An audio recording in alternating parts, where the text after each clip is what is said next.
and gentlemen, welcome back to the CSL Tekken brackets here with CSL Tekken 8 number 15.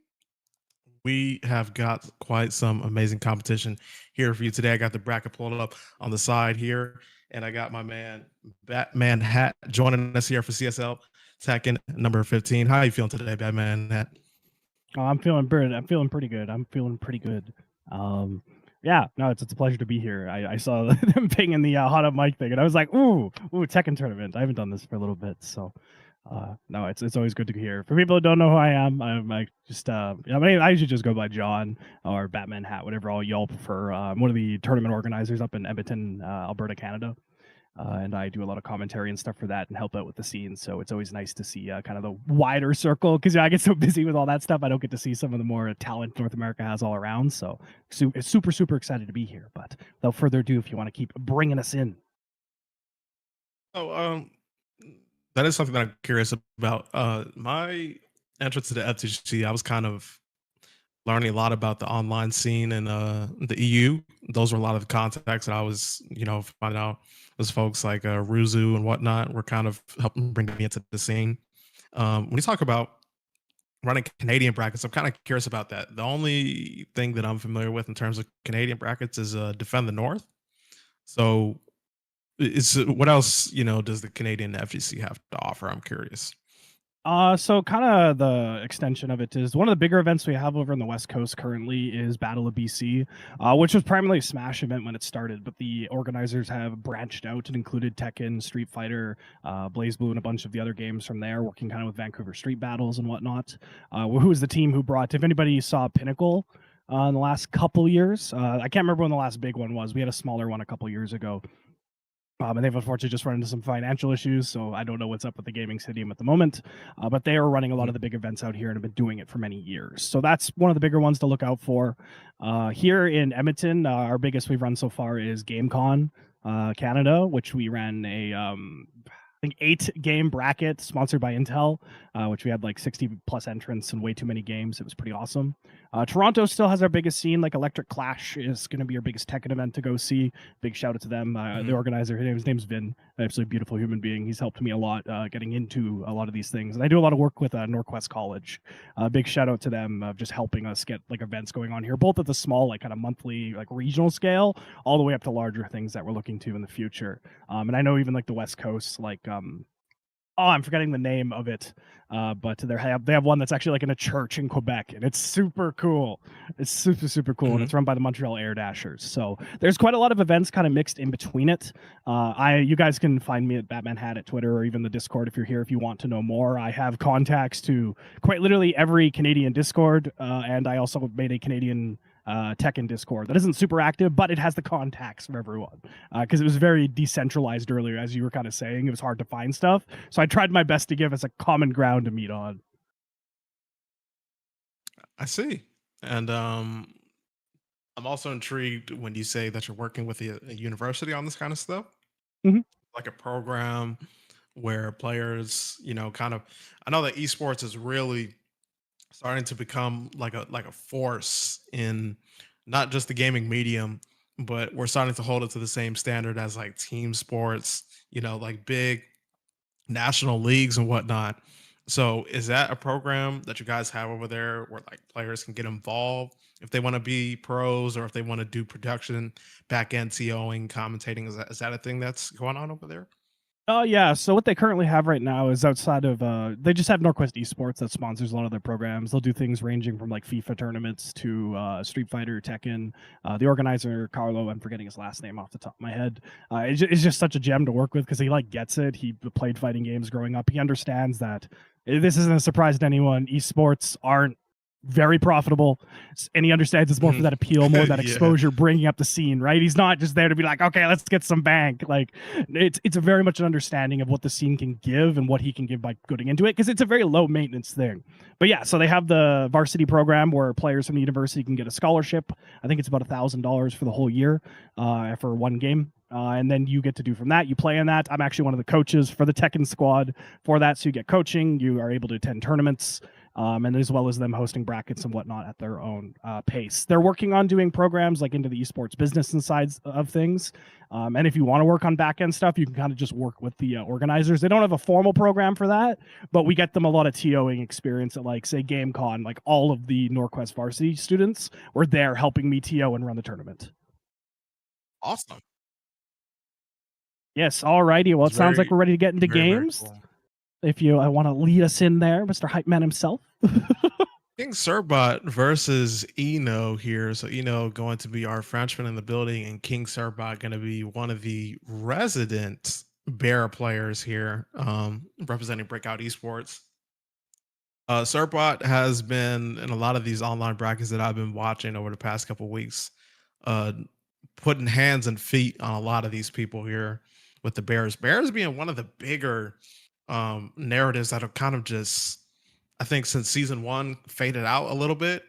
It's not really the characters people are talking about like that, because Rangshu, he went ahead and did his thing. I forgot what event it was, Combo Breaker CEO or something like that. It was I think he won like Tekken World Tour straight up with it. I can't remember what year, but I think he just won it all essentially. It had to have been last year, because it was a season 1 event. From what we're talking about 8, not 7. Sorry, I got confused. I got you now. Oh yeah. No, yeah. And Tekken 8. So okay, we're going to get into here already. So yeah, I feel like that's those are characters that's not really being talked about that much anymore. But here we go. King Serbot here. I am familiar with the folks at Breakout. On the martial law. Actually, Bears are a funny thing up here in Canada. We have like green custom here. Too many good players. We have like Deli Lizard out of like Vancouver. I'm forgetting the guy from Montreal, but he's like super good at that character. So we have like a lot of Bears. When they were doing like the World Warrior stuff, it was just Bear players winning all the brackets. Even out here, our local player Smosler plays Kuma as well, because he played Akuma in 7, and he was like, well, there's no Akuma. What if we just only play Kuma? So I see too much of this character, but I am excited to see King Serbot get in and use this like disgusting wake up pressure to just be able to do just a nice casual 45 damage plus on wake up. Yeah, I mean, it's absolutely disgusting how you can earn the knockdown on this character and still have to guess on their wake up, of course. Unsafe what they want to do on the wall rising, but it's still something that you have to keep in mind when going for those Oki setups, of course. And just look at the pressure that he's putting on Eno here, right against the wall. Them holding back the entire time. The down forward 1-2, bam. He is hoping to catch out here, and I believe, yep. No need to catch out there. He was just able to come away with that one. Oh yeah, just the damage on the unscaled booty bop, as we like to call it, and just the amount of sheer chip damage that the character can do, or I guess gray health, as we call it in this game, is crazy. And those two pieces by itself are enough to play this character, because you see, like, has really only made like 1 or 2 mistakes, and is taking like half of his health into the setup here. Booty bounce unscaled, leaves you a 1 health, little low, and finishes it off. And it's just really the thing. If Panda and Kuma can struggle to get the hit, but when they do, you explode. It's so scary. And I mean, honestly, with the way that I just seen that match unfold, it's weird, because if I'm Eno, what am I really walking away from with that first game? Like, a lot of the times you could say, like, if you're playing a Mishima, oh, maybe I wasn't stepping left enough, or wasn't blocking hell sweeps or whatever. It's just certain characters you kind of have things to watch out for. Down back 4 from Victor, or like duck the back 1+2. Like staples, right? But with the Bears, the fact that you could just get ran over so simply like that, you're not really. It's kind of difficult just to be like, damn, what did I? We got a little character switch here from the Law to the Leo.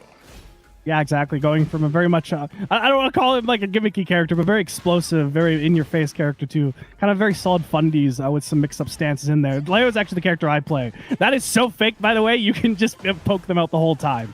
But that launcher is only -9. But a lot of people don't know this matchup. Law's very gimmicky character, of course, and Leo is also one of the characters not such a high pick rate. But he's going to launch him high with the down forward 1-2. Bam, cash out with the Rage Art. Leave a statement here. He did not have to do that.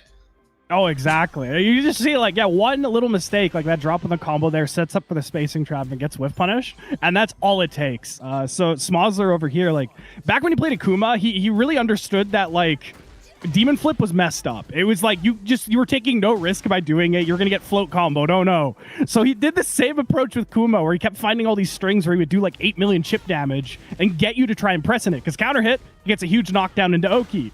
Or if you just block it, he does half your health and chip. And he would just continually play these risk-reward games against you, and you were always playing his game. And that's very much what it feels like here outside of these little moments of life, is Servbot's just getting the hit, taking Eno to town, and it's just not letting them get anything really started at all. And that's just, if you let the Pander, the Kuma player, play this way, you just blow up. Like over and over and over.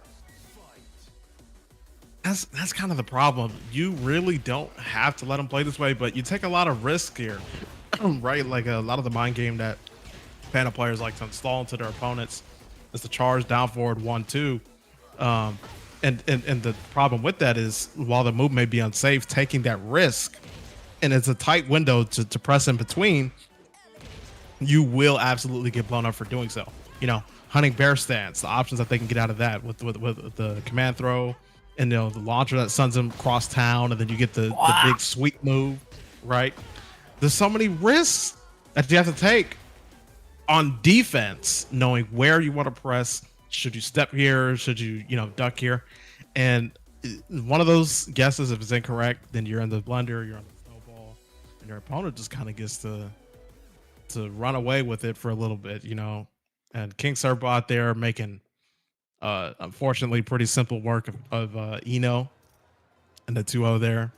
So yeah, I mean, oh yeah, it's very much like the character is not only like a two-touch character, but when you have someone as good as Servbot playing it, every situation feels like this two-touch situation. Like, yeah, you'll get this little poke, but yeah, you just get hit once and they just set you up for the Oki. Like, again, I keep bringing up like Smosler from our local scene, but he plays in the same way, where it's like, yeah, he kind of waits around, he takes his risk, but once he gets that hit, he's so comfortable with the situation afterwards of what can you do, what can I do, and how to get the max reward every single time while putting himself at the smallest amount of risk.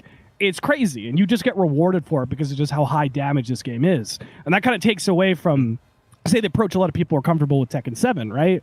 Where you were taking such a risk playing, doing a move, right? Say you get hit by like a counter hit Magic 4 or something like that, like you're risking getting launched. Where here, you're getting, if you're risking getting put in a two-touch situation from so many of the higher tier characters, but even something like the Bears, which are low tier in this game, are able to put you in those situations. And that really categorizes a lot of Tekken 8, which I'm not gonna lie, drives me nuts at times, but is the style and the kind of direction of the game they're going for. So it's cool to see players like this really take those, because you can almost look at it and be like, well, that's kind of flowcharty and relying on X amount of moves, but this is just a really big risk reward game because you can get away from kind of those big defensive reads that'll punish you heavily.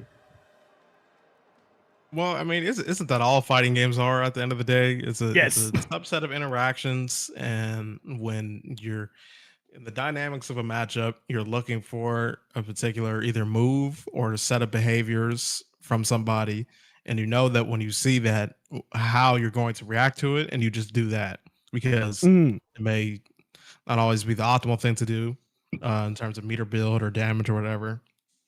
That's kind of more of an emphasis that we've been starting to place. I want to say in the modern fighters, whereas before it was just like, I stick to my fundamentals. I have my crouch medium kick fireball. I have my crouch medium kick DP, my crouch medium kick Tatsu for corner carry. I have my button into super, but the whole thing about the word flowchart, the buzzword flowchart, is that is functionally how a fighting game is supposed to be played. When X happens, Y responds, and Z somewhere in the middle is where the depth comes in. Okay, do I care to get more damage here if I can get more wall carry, or because my opponent is not really low enough that I can kill him here with this combo. So yeah, we're gonna go for wall carry. Or wait, he's only got X amount of health left, so we're gonna go ahead and cash out with this damage. But the thing about, and this is kind of when we talk about Tekken 7 and Tekken 8, stark contrast between the games. Tekken 7 has the opposite issue where you're in the neutral, you always have the risk of getting hit. You have range 3, counter hitting. So actually a lot like Tekken 8 in that regard. Yes. Moves that hit from gigantic range that are, when you think namely of course, you put Negan in the game, you're putting Final Fantasy characters in the game, you're putting Oh Street yeah, Fighter knock this characters in the sword. game. Boy move, knock this. Geese Howard. I mean, when you talk about like the DLC of that game, which is like a whole discussion on its own. Yeah. There are war criminals in Tekken 7. So you have, okay, if I'm playing neutral with this guy for, I don't know, 30, 45 seconds, just trying not to get hit, that mental stack alone is enough to get hit because you shouldn't be thinking like that. Tekken 8 is, I'm holding back the entire time and I'm taking chip damage and I'm being put into guess for game situations every time that I wake up. So you're just trying to find your way out of this like loop. But given the dynamics of the game, seems to be that's commercially Tekken 8 did great. So by design, what they wanted, they succeeded with what they wanted. So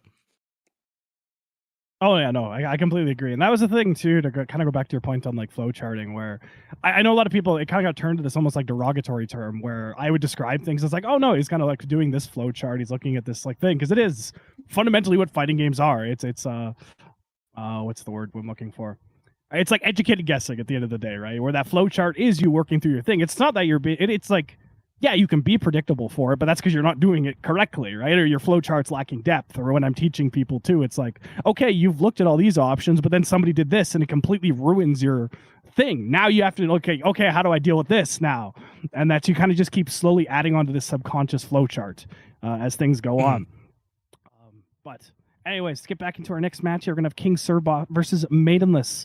I'm not sure if we confirmed if Maidenless was indeed from France or not, but I hope not.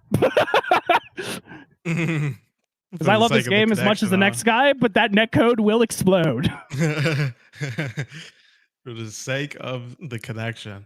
But King Sirbot is going to be connecting quite a few punches here. So no worries with the netcode just yet.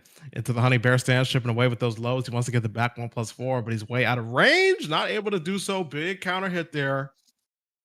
Hello, gonna be giving him some wall carry.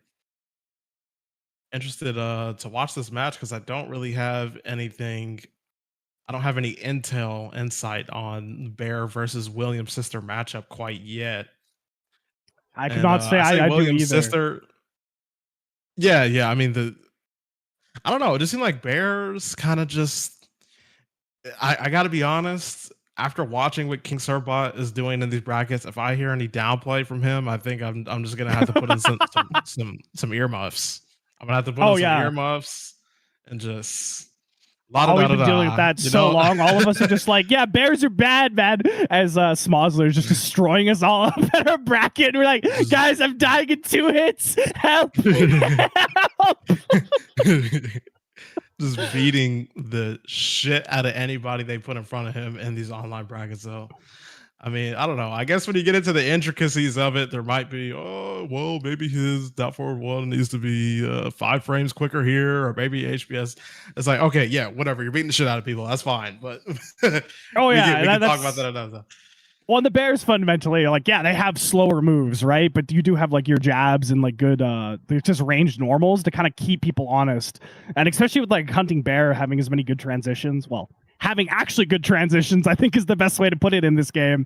It has allowed him to actually interrupt. Because like right there, that counter hit string is, it's like one of his fastest things. It comes out 10 frames. Sure, it's launch punishable, but this enables these big moves you're seeing here because what's Maidenless scared of? The counter hit launcher. And that is part of the mental stack, right? When you talk about and that's what I was saying before with those gaps, and where you technically can interrupt buttons he wants to throw out that are launch punishable that kind of apply to this mental stack because hey, sometimes, and I know this Tekken in particular happens to be a game where not everything is obvious, right? Well, when I think it moves like Paul's demo man. That's something that you have to go into the lab and kind of figure out, because that is definitely punishable. It leaves it's a I-13, and it leaves you at a range where you're like, oh, so it's just his turn again, but it's not the case. Yeah, And right. Like you have to find your specific punish. Exactly. Yeah. Find the specific punish for the character, the spacing on where these moves can work. You know, if it's even worth it to go for those moves, etc. Um, when it comes to the bears, a lot of times on this stuff that you can't punish, there's not enough blocks done that it's obvious. We're like the snake edge. Oh, the visual indicator is when that leg gets stuck on the block. You know, okay, it's my turn to punish. While rising 2. You know, it's not really obvious with the bears all the time. It's things that you have to know. And on top of everything else that they're layering into the game plan, then you tend to forget. You tend to be like, oh damn, I missed my punish. You know. Yeah, I think one of the most confusing ones too is we haven't seen it from King Servbot quite yet, but they have a little like spring kick. It's like 2 hits, and then they have a third attack that comes out. So yeah, it's punishable as a regular old spring kick, but if he does the follow up, then it completely changes the mind game, and suddenly you're now just letting a person get away with a spring kick because they have such a scary option after that goes into hunting bear stance. Absolutely.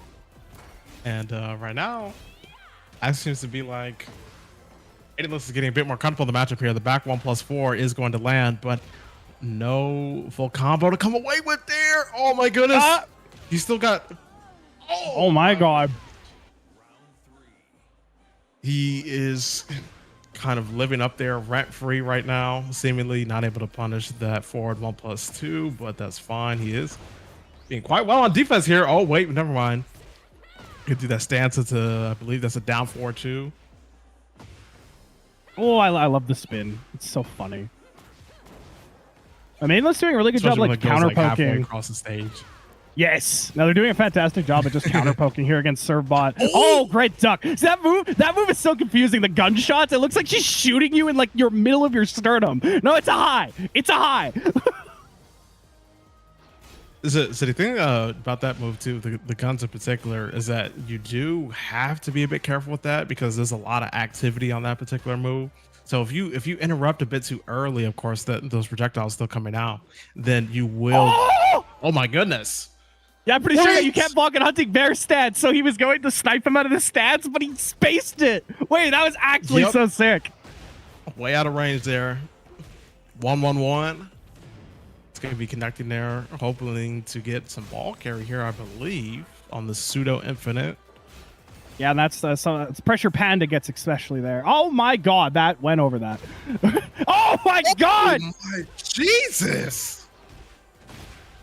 You just kind of toying with him now. It looks like.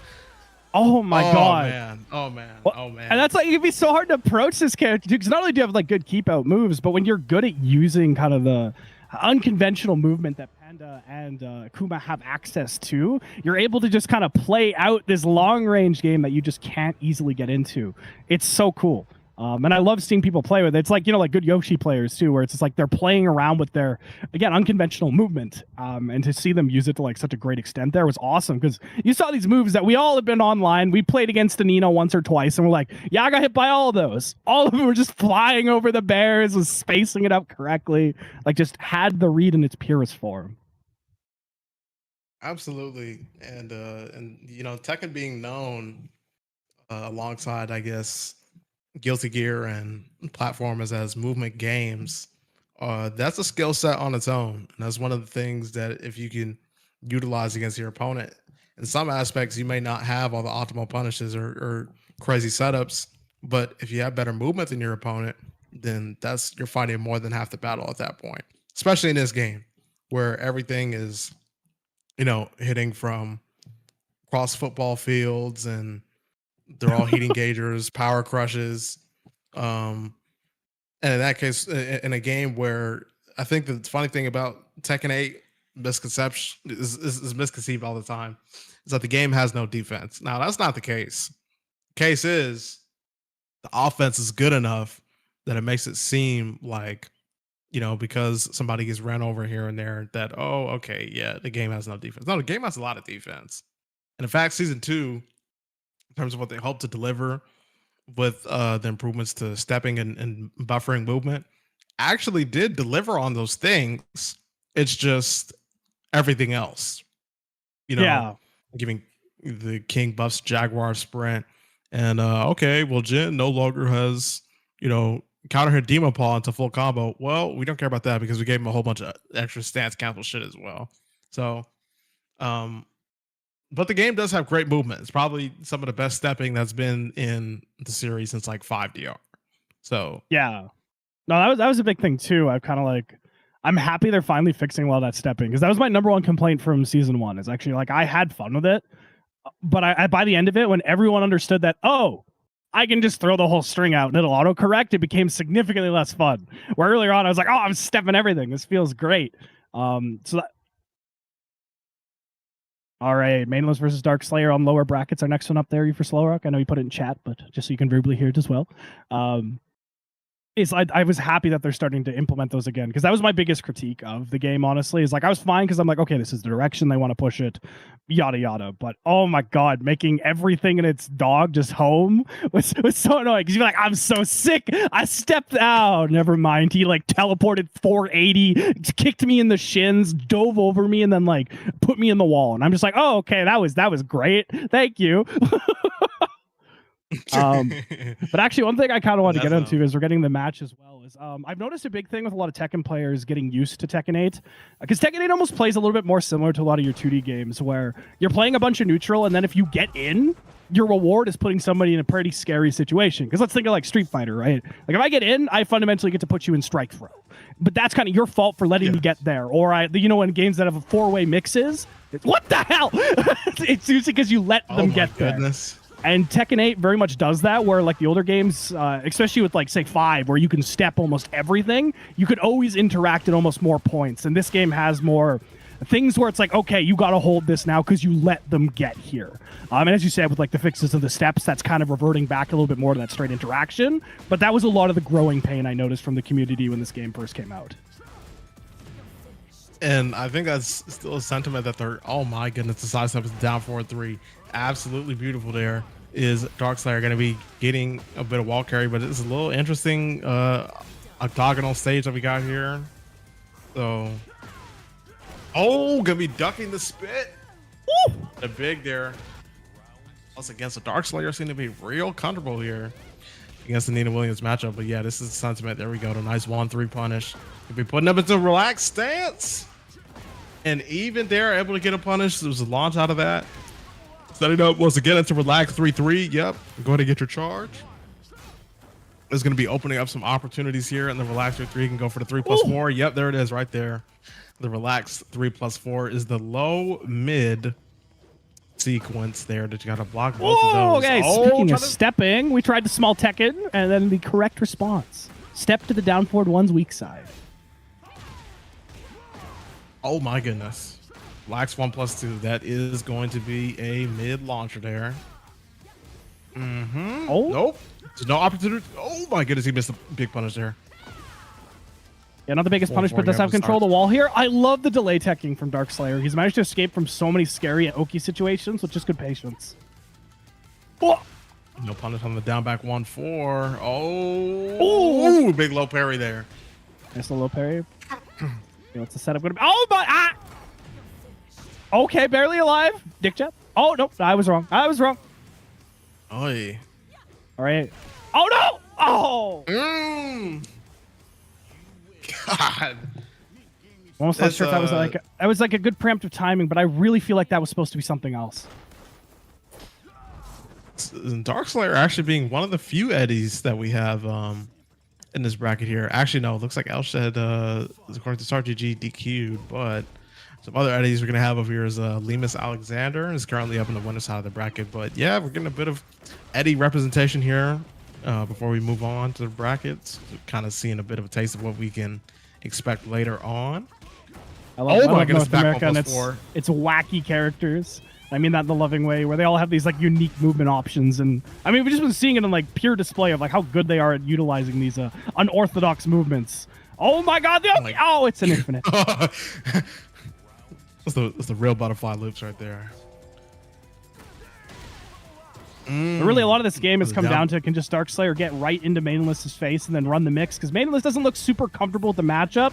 When they're able to just kind of dictate neutral and mostly set up like these big, preemptive pokes like that, they're doing all right. But the minute Darkslayer's in, Maidenless looks a little helpless.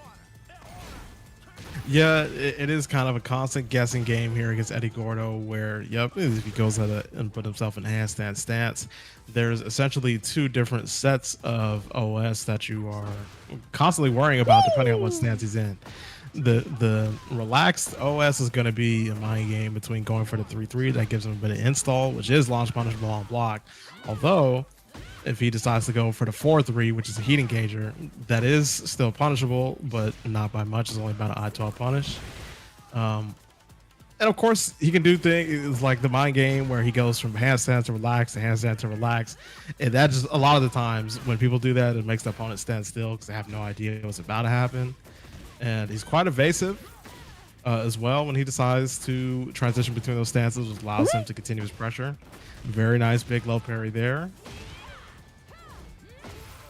But yes, lots to think more of. hits all he needs. Oh, yeah, he baited it. Surely we blocked. Yeah, he did. Yes. Yes. Oh, beautiful play. I do really like, because you can see Maidenless is mostly just playing the typical kind of small Tekken mind game of like the down forward one jab. And they've been doing a lot of down forward 2 actually here, looking to catch Darkslayer, because they've been stepping the down forward 1 as you've seen. And obviously down forward 2 is going to catch the other side. So I'm curious to see if that adaptation for Darkslayer is going to come in. Or sorry, Maidenless is going to come in, because so far it hasn't, because Darkslayer has been a little bit more proactive with the stepping. Definitely been really proactive with the stepping, and once he gets into stance, then it's almost like a fair game for him in terms of getting the mix-ups off onto Maidenless. Not able to really find an answer to this stuff. It is incredibly difficult. You have to know the options, what's safe and what's not. And even sometimes you want to press in between stuff, like you need to retaliate against the handstand with either a hop kick or not much you can really step out there. Oh my goodness, he's trying to get the tornado with the down forward 1-3. He got it, the 4-4-3, the counter hit, but he does not confirm. Oh my goodness. 4-4-3 plus 4. Gonna come away with that there. Now 1 round away from potentially taking this, and that's how you want to start it off too.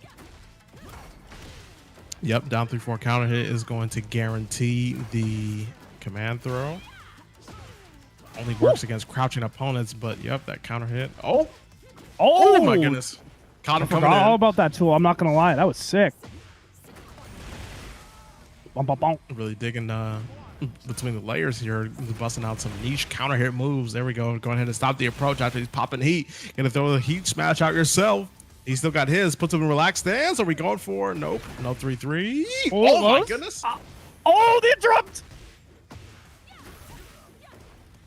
Oh, drop right at the end there, but 1 more hit's all he needs. Both have Rage Art online, but 1 more hit. Oh no, didn't block the low. I almost looked like they were going for a low parry. Because you saw a little crouch before it came in, but might have mistimed it. Perhaps going for a little fuzzy duck or something of the sort. But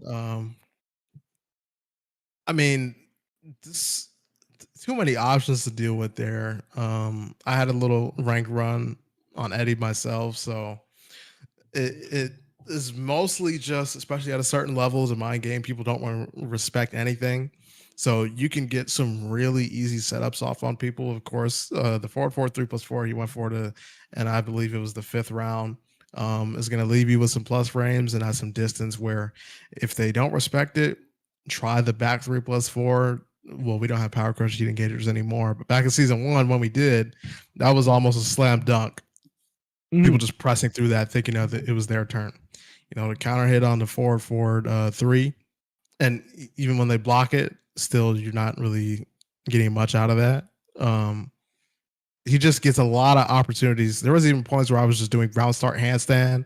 If somebody wanted to jab, if they wanted to hop kick, he would just get right out of the harm's way, out of the trajectory of the hitbox. Versus, let's see. Okay, so we're still down here in the losers bracket. Round 2. So, versus Gaming Guru. Okay, so gonna be bringing some more.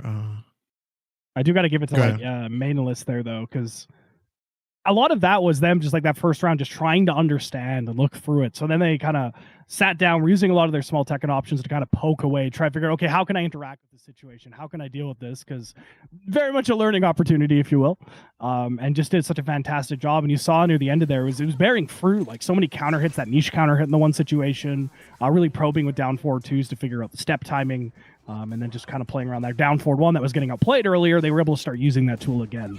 So really just some great adaptations there early on, and I'm sure we're going to see a lot here because we got Anna versus Law, a mix-up central between these two characters.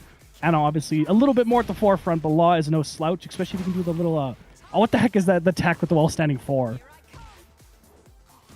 Public enemy number one versus some guy that hates rich people. And here you have it, is setting the stage, gaming guru versus Eno here in the loser side of the bracket, developing here, and definitely been one of the more egregious characters to deal with. And so of course, you know, watching these events over the past couple months, you've been seeing the EWC was one of them. We're not going to speak about, you know, Atif choking or whatever, but the pressure that this character is starting to put on people is just kind of more indicative of what they really don't like about the game. A la Mai in Street Fighter 6. But it's a weird kind of position that Bamco is in with the character designs, because they're giving them a lot of interesting stuff. They're getting really nice, clean redesigns visually, but they still have a vision that they want to live out gameplay-wise, mechanically.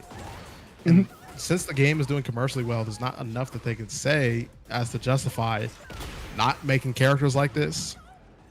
Oh, exactly. Which is kind of interesting. Well, because Anna is like such a fan favorite as well, right? And honestly, I was dreading the day Anna got added to this game just because I knew she was like so perfect for it. And I mean, you just see it here. Like, she is pretty much built to play Tekken 8 and the way that they designed the system to work, and she just plays it so well. I like to give a less, say, egregious example, but like Luke at the end of Street Fighter 5, right? He was made for the game, where Anna very much almost already was, and the changes they gave to her, and also giving her a lot of better like punishment and neutral tools that she didn't have in the other games, allows her to just play Tekken 8 so well. And yeah, she's, you know, there'd probably be some numbers that need fixing and whatnot, but her kit just works with the game so well, especially with the new like rocket launcher moves they've given her. Absolutely. And that is kind of the big thing with the redesign with Anna Williams, is that rocket launcher has opened up so much to her mix-up game. And of course, like you got stuff like the big meme that was at the beginning of season 2, where when she does that kick into the 3 shots, like how much chip damage that was dealing, and how in heat it was doing like 60 damage and stuff like that. And the character, you know, in grand scheme of things, is not totally what she was in previous entries, but I think that's kind of just a theme that we're starting to notice here with this particular game. I mean, Lydia, a perfect example here to now that you know switch characters, is a stark contrast and compared to her Tekken 7 counterpart. You know, patient counter hit character, not really looking to be in your face all that much, going for lots of punishes and whatnot. You know, really exercising kind of for the entry, because Tekken 7 was a more defensive game, a lot of those qualities. And in this game, it's really just not so much the case. She is an entirely different character in comparison to Tekken 7. No, I completely agree. Actually, we have kind of an expert on the character as well, Fixer4, who played like Azucena and stuff, put like a ton of time onto Lydia as well. This is a character that I know a lot of people haven't got to see quite as much, but I get to see far too often. And they have actually like mapped out the entire like this flow chart, if you will, of like how the stances work and how you can interact with them. And it is a mind game and a half, and it's awesome. Yeah. In terms of, and this is kind of like what we talk about with the bears and what we just seen with Darkslayer doing on Eddie. in terms of the mind game with the stances, it is something that you really just have to go and figure out in the lab. You know, where they're safe, where they're unsafe, points that you can interrupt and where you can't. But the thing is about a game with, you know, so much egregious volatility is that depending on like the dynamics between whoever you're facing individually, what they bring to the table, you'll find that in ranked, maybe depending on where you are, like a lot of the stuff that you practice against lab, yeah, you'll find that out. You won't have issues with that. When people start playing at a higher level and peeling these layers back, then you might find yourself getting hit by things that you're like, oh wait, I know that's not safe, or I know I could have punished there, or I know that's my turn. But when you start really getting mixed up in games like, you know, Tekken 8, Street Fighter 6, it just becomes increasingly difficult to feel like it's, you know, ever really your turn, or like when it was your turn that you had an opportunity. Yeah, and it's kind of moving from that like I'm gonna call it like a knowledge check, right? Where you have these strings where if you don't know how to deal with them, admittingly you kind of just lose because they get so much like reward from them. But then a lot of those have like different layers and stuff behind them. So for example, let's just use Lydia's unblockable at a stance. Like a forward forward two into the unblockable. If you don't know what's happening, you don't know how to duck the high or anything like that, you will kind of just get run over. But once you know about that, you know to duck here. Well, now the Lydia has a bunch of other options to kind of play against you there. And now you're playing more against that opponent and just that raw knowledge check. And that's kind of as you're highlighting what you'll see with when you jump from kind of the intermediate thing where people have found those like noob buster strings and that's all they're using. Once you get past that, it's like, oh, now there's so many different strings I like have to deal with and interact with. And then you can sometimes bring those back and be like, hey, do you remember this? You got this. And it's all because they're like, okay, I've been using all this other stuff to kind of take your attention away from this. And once you get to those, I think that's like the biggest joy of fighting games, as I'm sure we all are more than aware of, is once you get to those kind of player versus player interactions. It's amazing.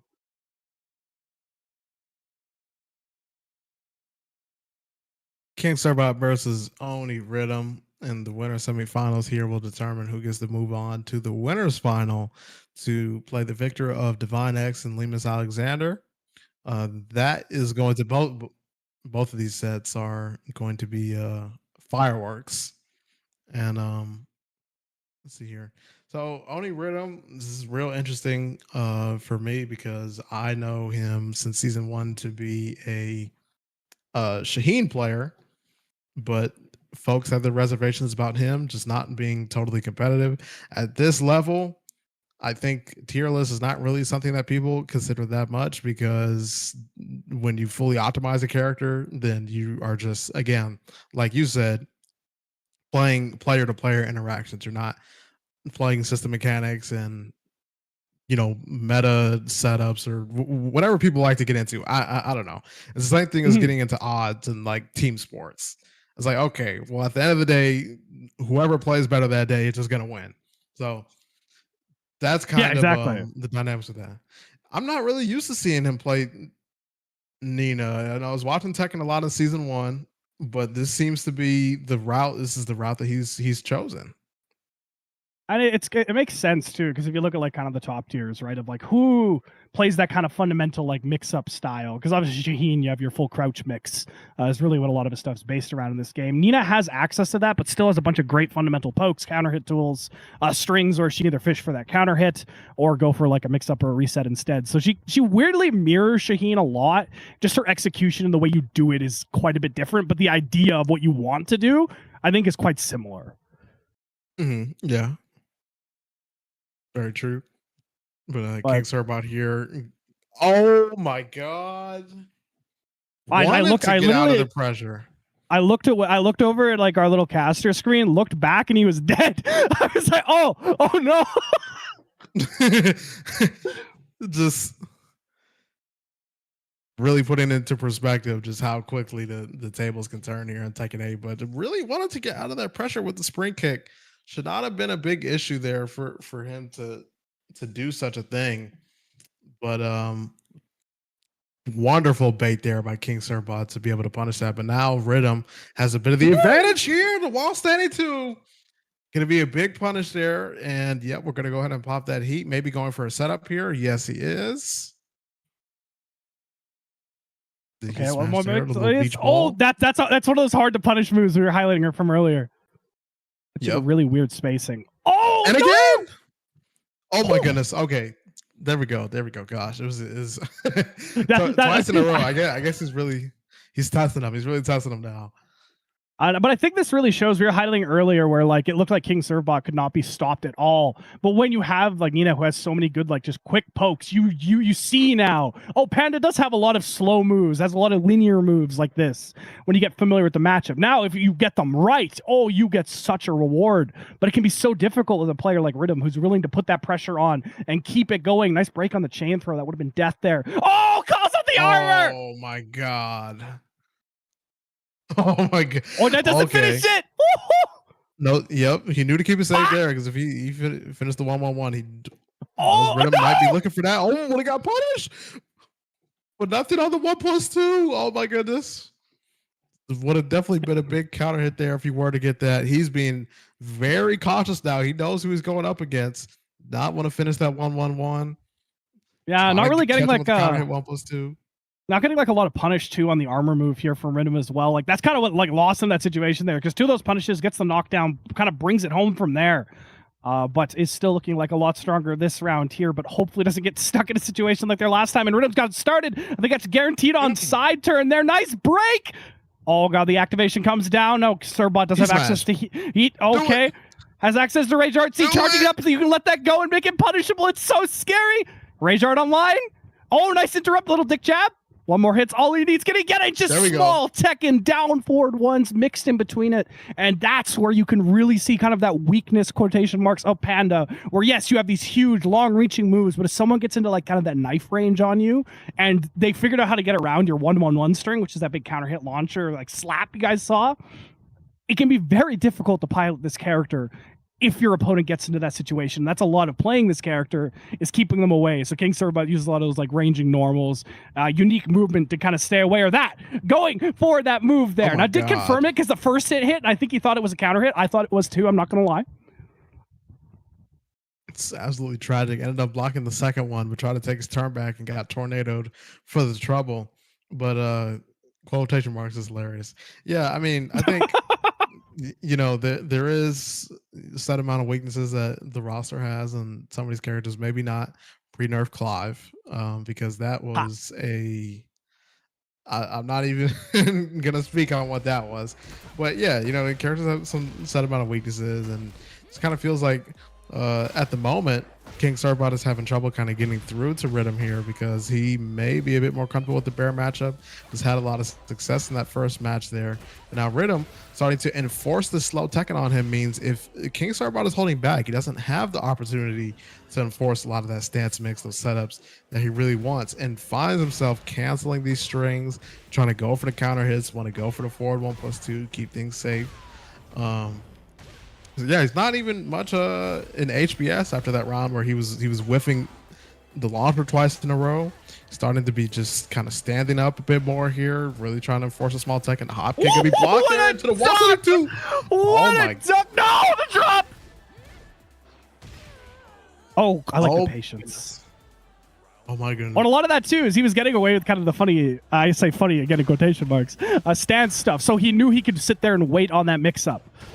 Where now Rhythm's willing to put the things in. What a low parry. My god, like literally just got kind of checked him out twice. Gets the low parry. He's got the read on King Servbot's timing so hard here. Rhythm's hitting everything. Oh my god, this string of low high profiles. Oh my god.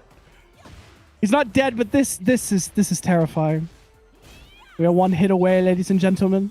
Will he get it today? Goes in. We're going to exterminate the lost panda. Oh! What? Ah! I thought someone's controller disconnected. Oh my god. No, that's really just how intense it's getting. No. That's really how intense it's getting. They just stand there and they say, okay, you know what? I'm on 1 HP. You're standing in front of me. You got your resource. And yeah, I mean, anything that you do, I'm going to die here. So he's like, all right, checkmate. they just both stand still. They're like, all right, GG's.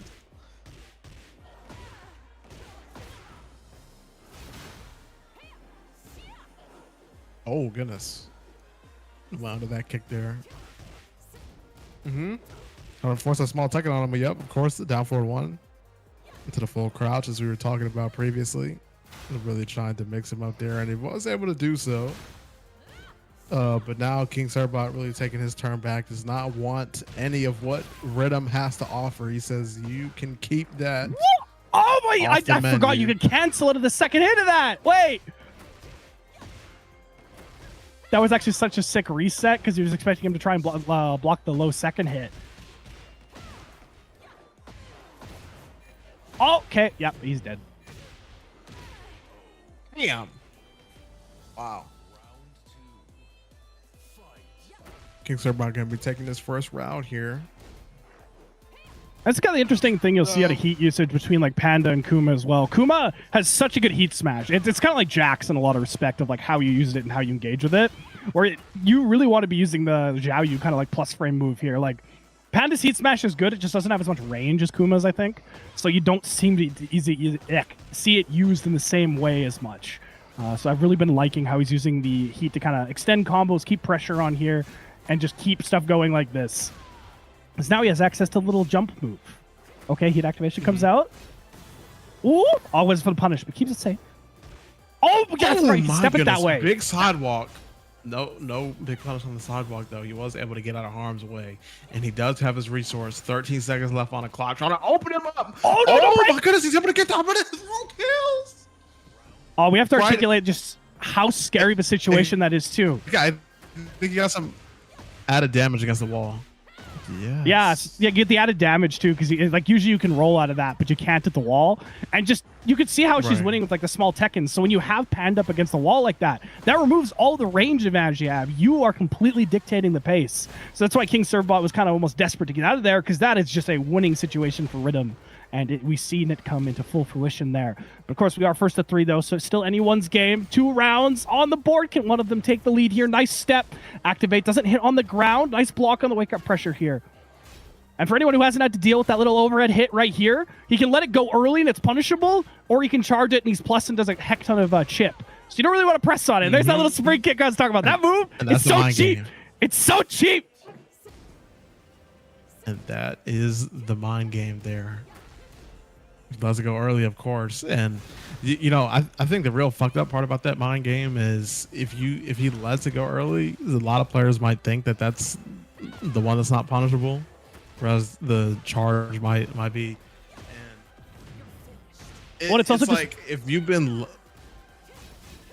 letting that move fly for the entire time that you've been fighting the bear player in the set, then you may not even notice after a certain point when decides not to go for the full charge that you're taking your turn back, or that you should be taking your turn back.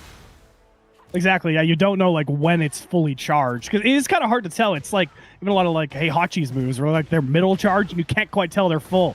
Does this kill with the heat dash? I was actually thinking that same thing. I was thinking of Heihachi's down forward 1-2. Yeah, like the down forward 1-2. If he blue sparks that, of course, that's a true block string. You don't press in between that. He guarantees a knockdown. He can go up and get whatever he wants to get. But if he lets it go, then that is going to be your free I-12 punish. If you block enough of those down forward 1-2 and he gets the blue spark, then you probably won't even notice if he doesn't do the full charge. Oh wait, it's my turn. I get to get a punish here. Exactly. I think you can get really in your head with that too, because he also has just so many different follow-ups and whatnot. And then you just get back to the small Tekken game, like mind games of what do you get off a down forward 1? How can you step after it too? One of my students plays Heihachi, and I've been like very big on him just abusing that situation because that move is so good.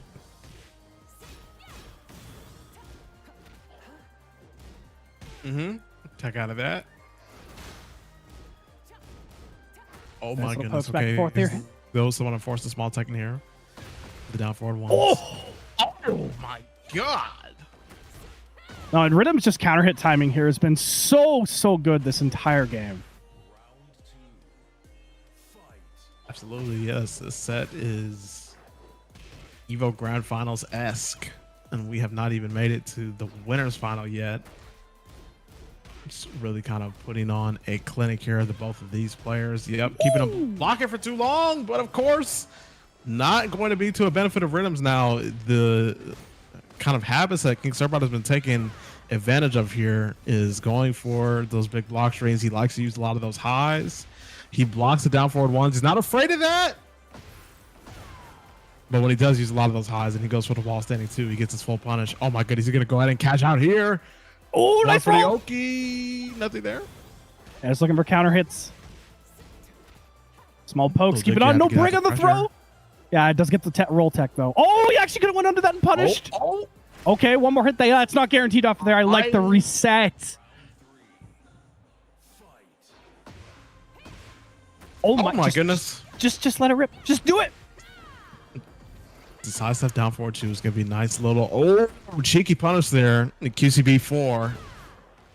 Well, just a lot of the nature of this match too is it's been King Servbot finding his big moments, his ways to get out. That was super important there. We've talked about that corner situation, but where Rhythm's making such great adaptations is his stepping on those big moments. He's using a lot of the throw to the advantage here, as you can see, and just a lot of counter hit launchers. So really, it's down to, can Rhythm interrupt with small Tekken, kind of keep on his toes, or can King Servbot continue to get these big moments and then start forcing pressure like this here? Because if Rhythm plays small Tekken, this doesn't happen. But because Servbot's in his head is getting so many big launchers, he's able to run this game plan now, and it's going to be kind of constant rotation of that between the two of them here as we keep going. And that's just how quick this game is. He is definitely kind of in his head here.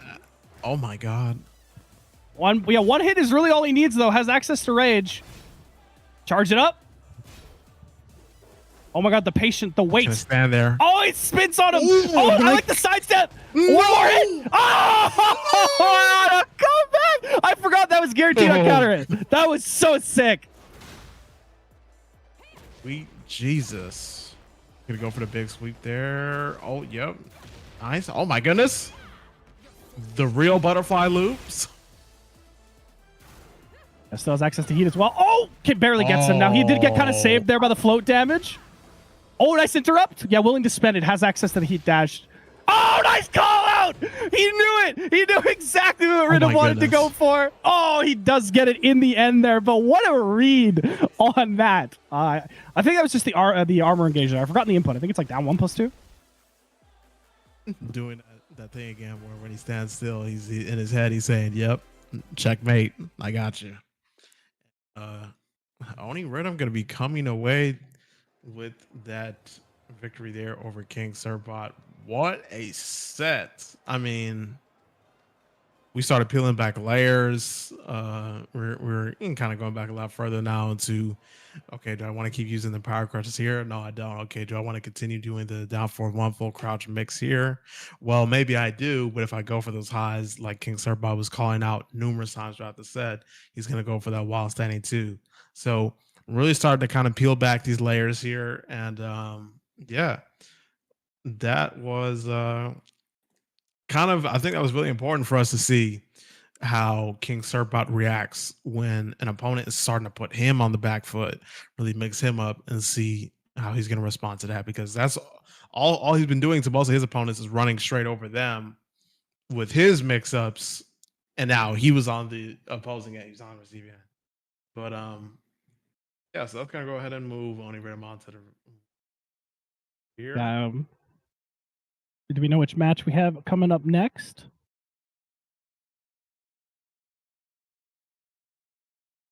Ooh, I like this.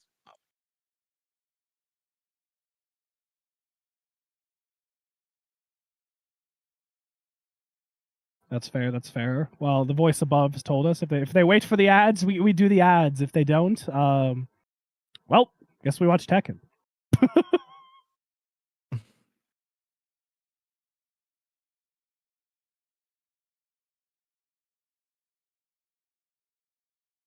Don't matter to me.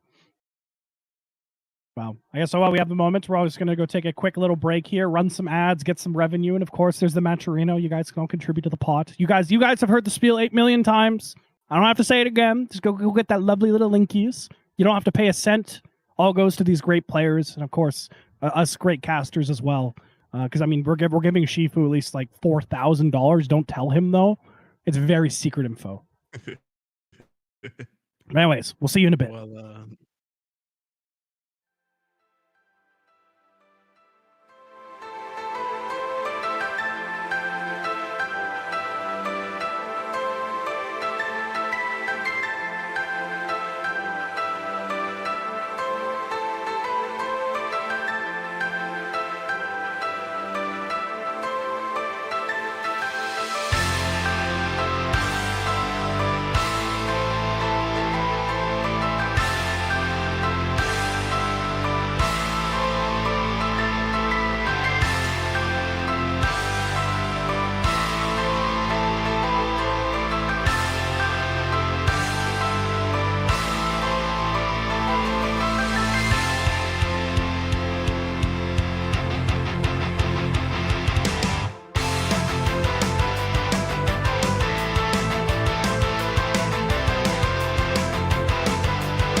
I really like the spacing on the Goliaths to keep the Mutalisks off of him. A great approach on the Brood War aspects there.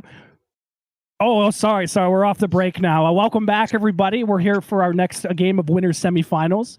Shifu, of course, is bringing you in, but I had very important micro to watch because Terran players are the best. The absolute best. Nobody's better than Terrans. Protoss are carried, man. You just go Walker Zealots in there. You don't even think for like 3 seconds. You know, I'm over here like microing my SCBs. I'm having to do like proxy racks like 85 times to even beat like one goddamn Dragoon. Like, what the actual fuck is this? Anyway, so I hope you all like Tekken 8. We've got a great match coming up here. Divine Exorcist versus Lemus Alexander. I presume it's Lemus, or is it Lemus? I was giving a micro speech, a lecture on the dynamics of disestablishmentarianism in low-income neighborhoods in the United States. But here we got, I mean, none of that has to do with Tekken. So Lemus Alexander and Divine Exorcist here. Oh my goodness, the up forward, is that up forward 2? The overhead there? I forgot that move was. Admittedly, I don't know the inputs for Eddie at all. And we have a guy who plays Claudio. His name is iHopKicks. If a Claudio is doing anything but hop kicking, I'm scared. I'm terrified. I'm like, what is he thinking? Where's the hop kick? Yeah, like the Heihachi or the Kazuya players that are just not throwing out electrics. They're just throwing out jabs. No hell sweeps. No CD 1-2. You know. Yeah, well, I feel like it's the ones that are just doing electric, like nothing else, just electric. Or yeah, it could just be that. It could just be hard stuck. My execution is better than yours. 3, and yeah, that's it. And the reason I lost is because this game sucks. The netcode's bad. The sun was in my eye. Oh, but speaking of who doesn't have bad execution, Mr. Alexander here is bringing him all the way to the corner with absolutely mad carry here. Gets a little setup though. Not sure if that is an Oki setup or a drop. Regardless, it worked out as one. Okay. Probably just going to kill off this. Bada bing, bada boom. Oi. Trying to keep it small with the 1-2. Trying to kill. Oh my goodness. He went right through him with the running 2 there. Not sure entirely what he tried to do. Interesting button there. Oh my goodness. A big counter hit is going to leave him spinning in circles on the ground. Upside down. I'm gonna drop that, but big advantage here. Ooh, the QCF4. Okay, yeah, definitely gonna be able to carry the wall with this. But bing. Oh, wait, oh my, wait, I forgot about that route. I was like, wait, what?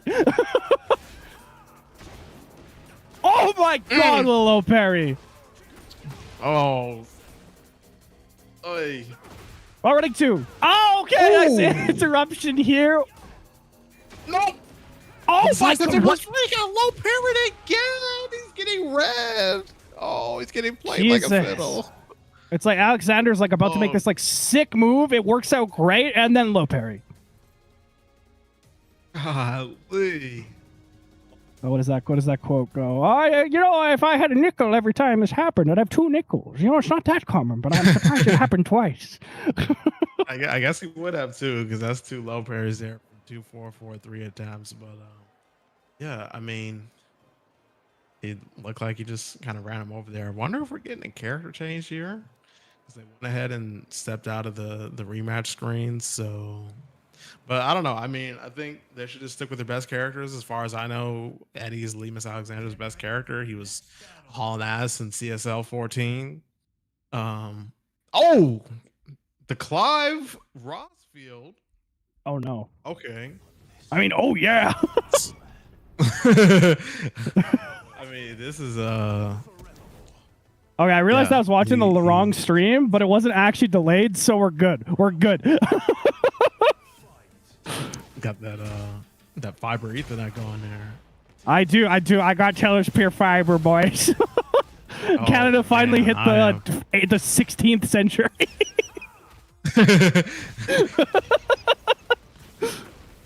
Ooh, a little too though there going to the Phoenix 3. No counter hit on that though. I think that's actually the Phoenix 4. Forget about Clive's buttons as well, but I just know it's one of the kick buttons. I That just big anime-esque throw.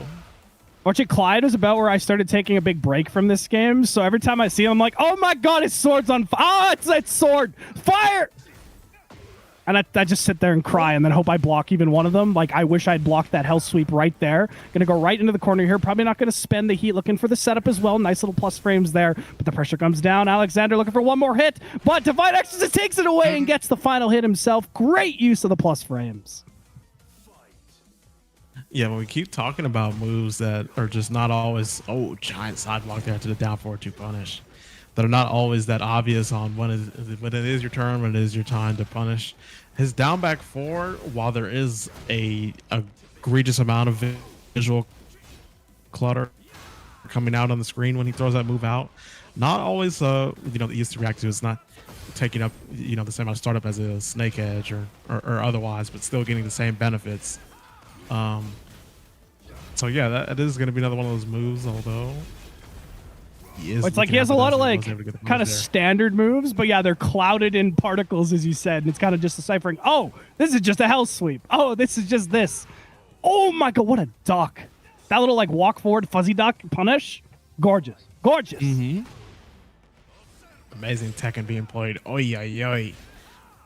Running right through him here, trying to push him back to the wall. The running two into Phoenix 1+2 attempt with that heat engager. Not going to pan out. We're cashing out here for Divine X. Going up against the wall. Yep, here at the wall now. Bam! Ooh, straight out there. nice Oh my goodness, the running two on his wake up. Oh my, low parry again. Oh my god. He just... I'm speechless, man. He just keeps low parrying him. Like, what are you to do? Guys, it does less damage. It automatically Tourney. It doesn't matter. You're dead. He's tried everything at this point. With the Eddie, I mean, the 4-4-3s, that is a move that is especially not very obvious. That gives you the window to the benefits that a hell sweep gives you, because when you're 4-4-3 on hit puts you into the black stance, and of course you can go for the 3-3 if they're still not blocking low. But as it concerns Clive Rossfield, you can enter the Phoenix stance whenever you want without trying to confirm like a back two on block or a running two, which does give you advantage. But if your opponent knows your options there, then they're just not really too phased by it.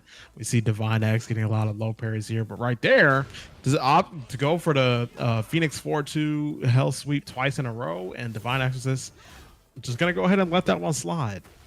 I want to be that powerful. Just have that much faith, because yeah, he just did the move that lost him the last round. Yeah, 3 to 4 times in there in the winning sequence.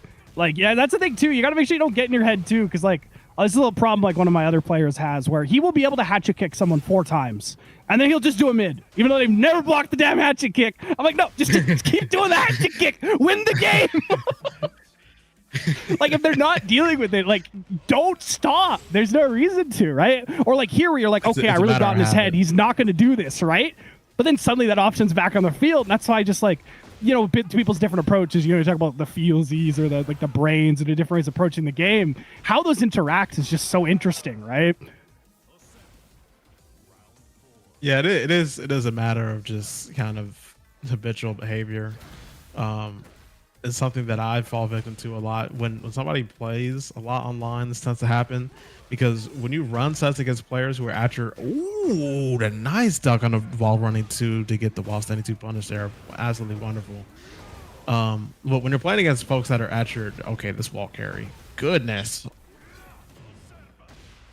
Okay, hold on. We can talk about this in a second. This match is it's a little good. This is a little good. Okay, nice punish. 4-3. Oh my god! Ooh, wait. Okay, calls it out.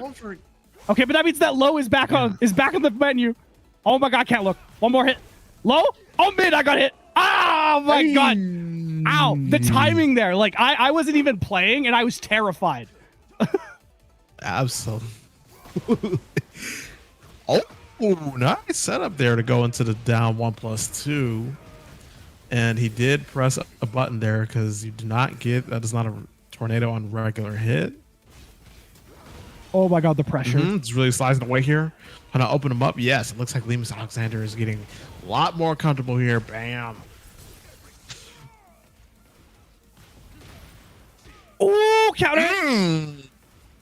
Phoenix counter hit 4. Does have a ton of life. 3. Oh my god! Wait, that beat that? God. That was Shoryuken on the 4-3. Okay. One more potential setup here. Keeping the pressure on here. Oh, there you go. No, that's a punish. You missed your punish. Oh, wait, no, he has Starburst. Okay. Yeah, he has Starburst, yeah. Okay.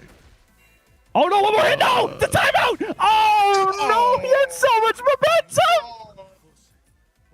He just stopped. I think the timeout, he looked up and he's like, oh, no, I need to do something, and then froze. Oh, great awareness here. Like, it was down, as we were talking about. Like, he was just running over him over and over and over there, but it just took a quick disengage, couple of lows, back off, and plays the time. That was such good awareness there from Divine Exorcist to just take that game home. Like, that was completely just one-on-one game knowledge there, right there. It was not as classic case of like, you know, playing or anything like that. He's like, I know exactly what's happening and how to deal with it, put the plan into motion immediately, and that moment of hesitation from Alexander was just the end. Happens to turn into one of those situations that I think we were kind of watching there when it was the Rhythm King Surbot set, where you've been playing so much neutral that you forget, like, oh man, like where's the time gone? And regarding them in this particular situation, I think it was kind of interesting because they were kind of just scrapping that whole round the whole time. There was this back and forth going on. You know, he was able to get the DP on his 4-3. He tried to go for the orbital there, and then he got his own snowball to push him back a bit and make him fight an uphill battle. But the interesting part to me is Lemus Alexander was putting together a compelling case to really come away with that match.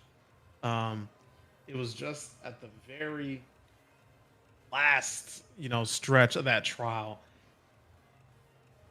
That team was like, yeah, okay, we got him. And they came in and said, wait, we got one piece of evidence here. He is not looking at the clock. He's completely lost track of time. He does not deserve to win this match. And that's what happens. He was looking there. He said, wait, hold on, my opponent. He's running away now. We're close to the same HP value. No. And they said, okay, you know what? He just lost track of time. He was trying to run away there. And I think it would have been the smarter thing to do had there been more time. But somebody was going to come away with that one. You just happened to do so. Exactly, so it is going to be Divine X versus Rhythm here in the winners finals. If we take a look at the losers quarters, we got Lemus Alexander now first and against Tez Kazama. That's actually a new name as well. Let me see if that was yes, that was one of the names up here in the winners round 1. Third bot going to be going up against Gaming Guru here in the losers quarter. So that's going to be interesting here. But yeah, this is winners final here. That's going to be quite the word I like to use, electric to watch, because they just bring in, when you got players at this level just scrapping constantly, they're not looking to have any downtime here in terms of who is taking the 40 on the screen. They just want to fight. And like you were saying before, I do want to revisit this. Wait, go ahead.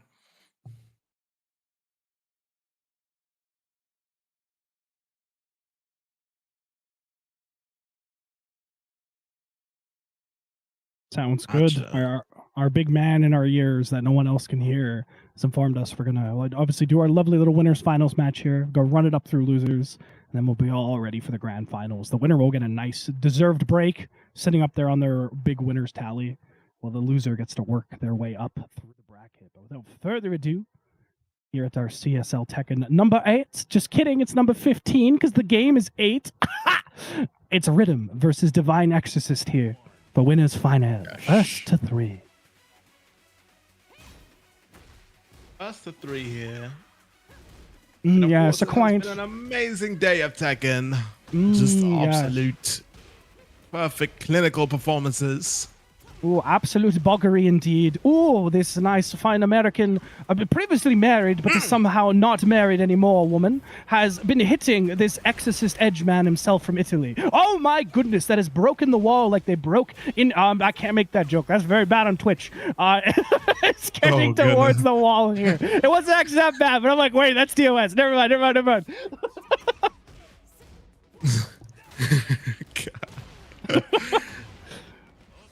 And the woman with a quite envious sister who may have committed homicide on significant others. Oh yeah, homicide in the Mishima universe? No way. I reckon they've only done what's good for the world. Or perhaps what's good for each other. Ah, yes, what is good for Mr. Kazuya is good for the world. Just like that hop kick was good for my soul. As Rhythm gets pushed into the wall, not quite going to be able to kill. But the Divine Exorcist is sending this absolute fiend back to where she belongs. The Divine Exorcist asks for his blessing from God to perform his exorcism on his opponent, and only Rhythm here. And of course, he's gained the wall. The positioning looks great. Trying to poke away, looking for a counter hit here, but Rhythm going to be getting the huge punish, the huge counter hit launch on the QCF1. Oh my goodness! The Rhythm has been taken away. What a shame. Oh, but no, we do not censor the arts here in Britain. But in Italy, apparently they do. The Rhythm is being knocked down faster than a foreign copy of the Bible from Divine Exorcist. And they're going back into each other. A nice little punish here in the name of God. But no, you don't get to go low and break armors in the hands of God. And Rhythm steps on it in a way that's very unsaintly to take the round. Looked really uncomfortable there. I know. I don't want to yuck anybody's yum because I know that's well, anyway, that's what Brian is for, my friend. That is what Brian is for. He has the correct reaction for those freaks, shall we say?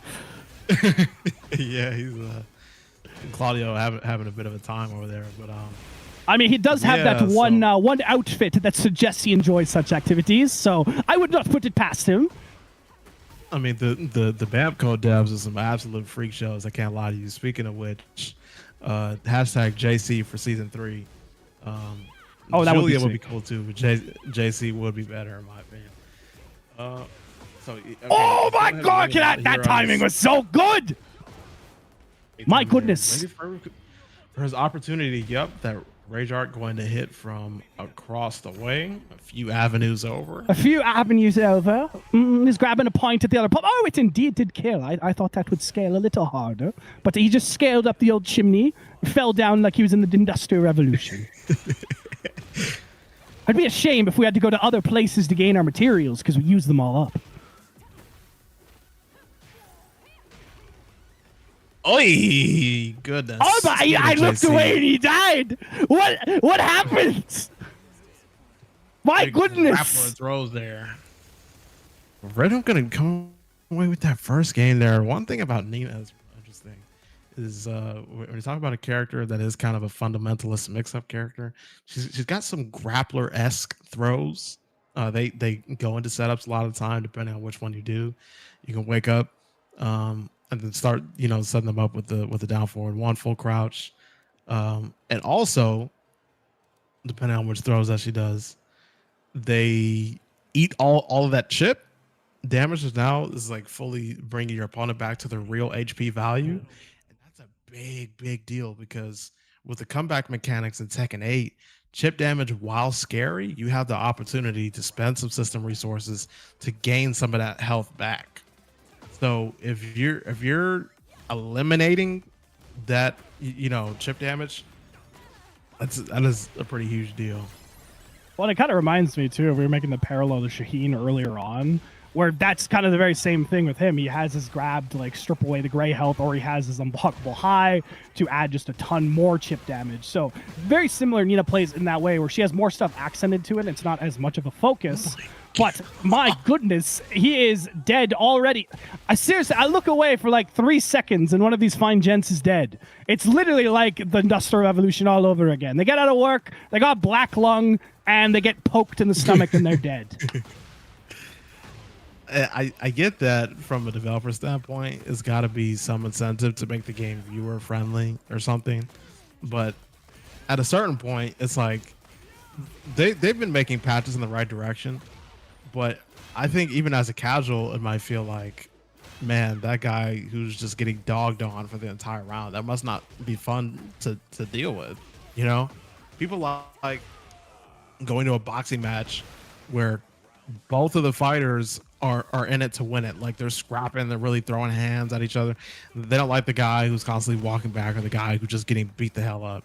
You know, people like to see a fight. And, yeah, you want like dynamics, right? Like I mean, go back to like Tekken 5, right? Where it's just like constant small Tekken, like back and forth. Like it's always something happening, right? And you could always interact, right? Not always, obviously, but like most cases you can interact. It's very big to the Tekken model, right? Where, I don't know, I feel going away from that is like, it's fine. It's the direction of the game. But man, it does take away from the viewer experience at time. I won't lie.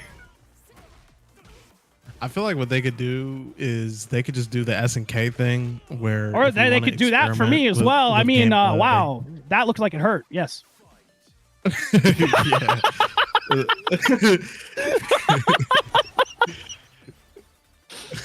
So I was trying to appeal to the newer, what do they call them, Gooner fans out here. I will never forgive the kids for ruining that word. That was the best word. It was like, oh, I boss. I'll go get him, boss. And now it's like, yeah, I stay in my basement to do things I can't say because of TOS. So like, why? Why did you do this to the word? Anyways, you know what else needs doing? That health bar needs a race. What, that killed? What? Oh my, I thought that was going to scale. That is our boy Claudio Serafino up there, the Italian stallion with the next generation PS5 Xbox Series wall carry. Just absolutely disgusting mix-ups there. And Nina, of course, bringing lots of viewers in here. Yes, I remember how I learned that. Wake up. They did the auction tournament. JDCR picked that. I was back when he was playing Armor King, and they're like chain throws, and it was King and Nina. I was like, oh yeah, Nina does have chain throws.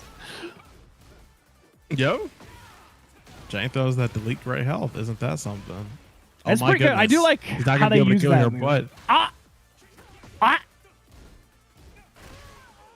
All this string, I die to that all the time. It can only be a low after that, but it's so hard when so much has happened. You'd be like, yes, I need to buffer this low parry in here. And when you're already that low, you're kind of not even.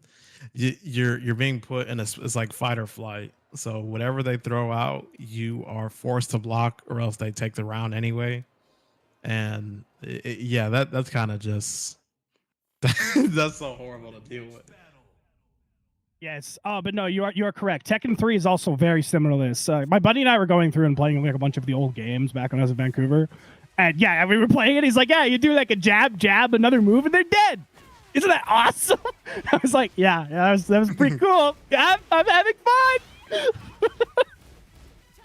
Yeah, I think people like to masquerade that Tekken has not always been what like the series has evolved into. Especially because this kind of Tekken started with T6. A lot of people want to say it started with T7 because of the you know, Rage Art's safe, huge mid launchers that reach from like across the stage, stuff like that. But I mean, counter head launchers, of course. But the reason that I want to say started in T6 is because it's like on a much deeper scale when you talk about the character additions with, you know, Lars Alexander just being literally a final boss character in terms of how he's playing the video game. He's not big into player to player, character to character interaction. Kind of wants to do his own thing. The rage mechanic being the first comeback mechanic introduced into the game, and that kind of layered into Tekken 7 where we got supers now. And of course, the Tekken 8 heat mechanic, they said people don't really like watching people do Korean backdash for 90 seconds. So let's introduce this, you know, heat into the mix. And when I'm saying all that to say, the Tekken series has always just kind of been a bit fuckety. But 100%. in the interest of trying to balance that out, many factors that I have to take into consideration, and the mixed reception that they're constantly getting from these titles is not really, albeit negative reception from OG fans, but mixed because like, the casuals like the shit. Tekken 7 sold 10 million copies. They don't really know where to go. They don't know where to take it. Well, I think it's fair to say early Tekken 7 and late Tekken 7 were two entirely different games as well. Just when like looking back on the history of them. But this also happens too with like Street Fighter. Like, guys, back in my day, it was straight fundies, blah, blah, blah, and then you realize Zangief can one-shot you in Super Turbo and then lock you in place with this fucking crouching jab. So you have to eat the command grab, and it's like, no, this has always been Kuso. Hilariously, late stage Street Fighter V was the closest it's ever been to stereotypical Street Fighter, in my humble opinion. So yeah, it's like, I do say that, but I'm not looking back and I'm like, yeah, I love Tekken 7. I'm not gonna lie, I fucking hated like Tekken 7. That's what this reminds me of, and it makes me sad. But it doesn't make me sad. This sick offense from Rhythm, completely wasting the bar on Divine Exorcist, goes to the throat, doesn't get it, manages to cash out right at the end. Gonna be restoring lots of life to that gray health, but now Rhythm coming away with the he burst there. So he's still alive. Hop kick. Wait, that's not enough. Do it. Do the funny. Do the funny. Oh, see, that's why you don't listen to me. He's got right here. I know it's not gonna. Bop, bop, bop. Okay. What's the Oki? What's the Oki Schmokely? He's got the blue shit. Oh, nice. Doesn't need it. One hit. One hit. One hit was all. One hit. If you had one opportunity. Oh my goodness. SoundCloud rapper. One hit was all you needed. He's gonna go to sleep thinking about that one. Oh yeah, fighting games are like, there's so much to learn in these damn games. Just to respond to our boy Dota in the chat, or Data. I can't read it because it's blue and I'm blind. But yes, there's too much to learn. Especially a game like Tekken where each character's like, we have 200 moves. You only use like a quarter of these. But if your opponent uses it, you have to know what it is. It's like I heard somebody, they gave a really nice description on it. I think it might have been Mike Hollow's podcast or something like that. It was some podcast. There was like King J and like Shinblade or whoever on it, and they were talking about the dynamic of casuals trying to insert themselves into the FGC games that they want to play and how they learn those. Tekken being one of them. He was like, I had a friend I was trying to get into the game, and she was saying that because there's so much BS homework that you have to do, that's the term people are starting to go with, that you have to literally, you can't play the game unless you do the BS homework. And that's not, Street Fighter 6 is not the same way. It's got lots of ways to really insert yourself into that world. You can start with the world tour and just really learn, customize your character, get these level ups, these boosts. Just it's a much more chill, lax take on that sort of thing, and you're still getting the experience of a fighting game in some fashion. And playable netcode. I mean, yes. I'm sorry, you can play the game. I took a break. I played a Wi-Fi connection with a guy in Mexico. It was 2 bars. It was so clean. It was perfect. I'm like, I would play a guy down the street in Tekken 7 and it was unplayable. What the hell? But you know what isn't unplayable? Of course, us getting distracted by getting casuals into the game when we already have the pros right here in front of us. We can have many of debate during this Rhythm time, but you know what? It's time to listen to the Rhythm. He's looking to make this comeback because Divine Exorcist is 1 game away from taking winners finals here at CLS Tekken 8 number 15. Yeah, that was on purpose wordplay. I totally meant to do that.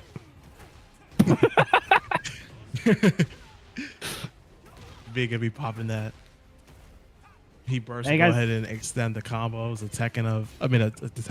staple of the Tekken 8.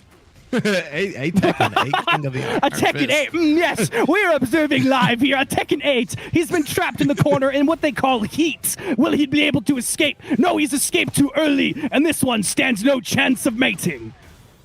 It's alive. That is a clip from a fucking snake documentary where the snake has slept for too long. He stands no chance of finding a mate, and he's just in a snow pile. Just his head's up like, oh shit. And that's how I feel when he activates heat. My back's to the corner, and suddenly I have Kuma in my face doing 8 million chip damage. You know what? His opponent says, fuck you. And he activates heat himself. Oh, no. They go back and Next forth. thing we know, he's going to use his do credit card, and that's what this side step 2 may as well be. Rhythm takes it, carrying him all the way to the wall. Not quite going to get it, but that is a beautiful Oki setup. Little tech trap, and we have tied it 2-2. What a comeback here. What a huge comeback there. This is going to be owning Rhythm. Really putting the beat down on Divine Exorcist there in that 5th round to secure the 2nd game of his as we go and finish this first of 3. Ah, yes. I'm going to avoid that accent so I don't get canceled on what sounds like a porn site now, x.com. I don't know who, I've never been a huge fan of Twitter. I think it is a cesspool of degeneracy. Me neither. But x.com is just like, why? I'm Why just would you call it that? Why would you call it x.com, bro? Like, I said my butt, like, I don't use Twitter anymore. Admittedly, I got off of it, but that's where my casting stuff is back when I used to. I would send my buddy a link, and it's just like x.com, and that's all it would show in the message. And I'm like, this is awful. Make this stop. Just like this wall pressure needs to stop here from Rhythm. Divine Exorcist gets out, activates Zahit, and he's got to keep it on here, trying to get back the gray health. And he breaks his arm. It can't be a farmer out in Italy anymore. Wait, you're right. Is that truly the power of Tekken 8? Is the friends we made along the way? Wait, you tell me that I can break all of my opponent's bones and they just come back to normal in round 2? Unplayable, 0 out of 10. Thumbs down. Yeah, as long as one of you finish the round. Modern fighter slop. Just. Well, hey, at least it's not like Mortal Kombat where you break the dude's spine and he's like, "Yeah, I'm good to go. I got this." You know, I must say, if MK was not NRS, the amount of people give the game flack because of the animation quality and the gameplay jank and all kinds of. You know what? We can talk about that another time. We've got only Rhythm and Divine Exorcist up here. Yeah, Rhythm is 1 game away from making complete reverse sweep. Divine Exorcist was up 2 games early. Rhythm was down none. But now he's sitting in the exact spot Divine Exorcist was earlier. Will Divine Exorcist be able to bring this back from the cusp? No, Rhythm has control of the wall. He was down all. He was up none. He was up, he was up none. But now Rhythm is up to 2. The 2. Just like he's now stuck at the wall. The blue stuff has come out. Steve, my arm. Boom! Ooh, goodness. Gives him a little shot. Oh, no, I can't say that. I was going to make an ice joke. I'm going to leave it at that. Oh, goodness. Bridging the gap between TOS and dark humor. Oh, don't worry. It was very much at the it was very much at the expense of the said group that's creating the problem. Let's leave it at that. But the politics aside, we have our boy Divine Exorcist looking to send this demon Rhythm back to where he came from, and it's fine. It's double Luigi. Tasty Steve 2024. Oh my gosh. Oh my god. Oi! Steve! Steve, my arm! Push him back here. I'm trying to catch him pressing with that running 3. Oh my god. Okay. He's just running at him. Oh, and I'm just looking up here. Oh my god. And noticing that Rhythm does not have his heat resource. Oh my god, look at that gray health too. He's went ahead and spent that. Okay, yep, he's gonna go ahead and start taking his turn back. There's really not much interaction happening here. He's just waiting to take his turn back. There we go. He got his turn back now. That was such good movement to take control of the wall there. Small Tekken keeping him blocked there. Oh my god, Rhythm has turned it on. One more hit's all he needs. Is the Rage Art gonna come out? Is the Rage Art gonna come out? Divine Exorcist, is he gonna be able to finish this off here? Finishes the trick. No, he didn't dunk all of it. One more hit. Oh my god! Oh my god! Just give it safe. Oh my god! What a hop kick! What a hop kick by Divine Exorcist! He almost throws it all away, but knocks Rhythm back down the mountain into loser's bracket, and he's going on to grand finals. Oh my gosh! Divine Exorcist. I mean, that was. You got to keep it interesting, right? because Rhythm was the individual that needed to come back during this set. That looks Sorry, like I was reading chat. I was good.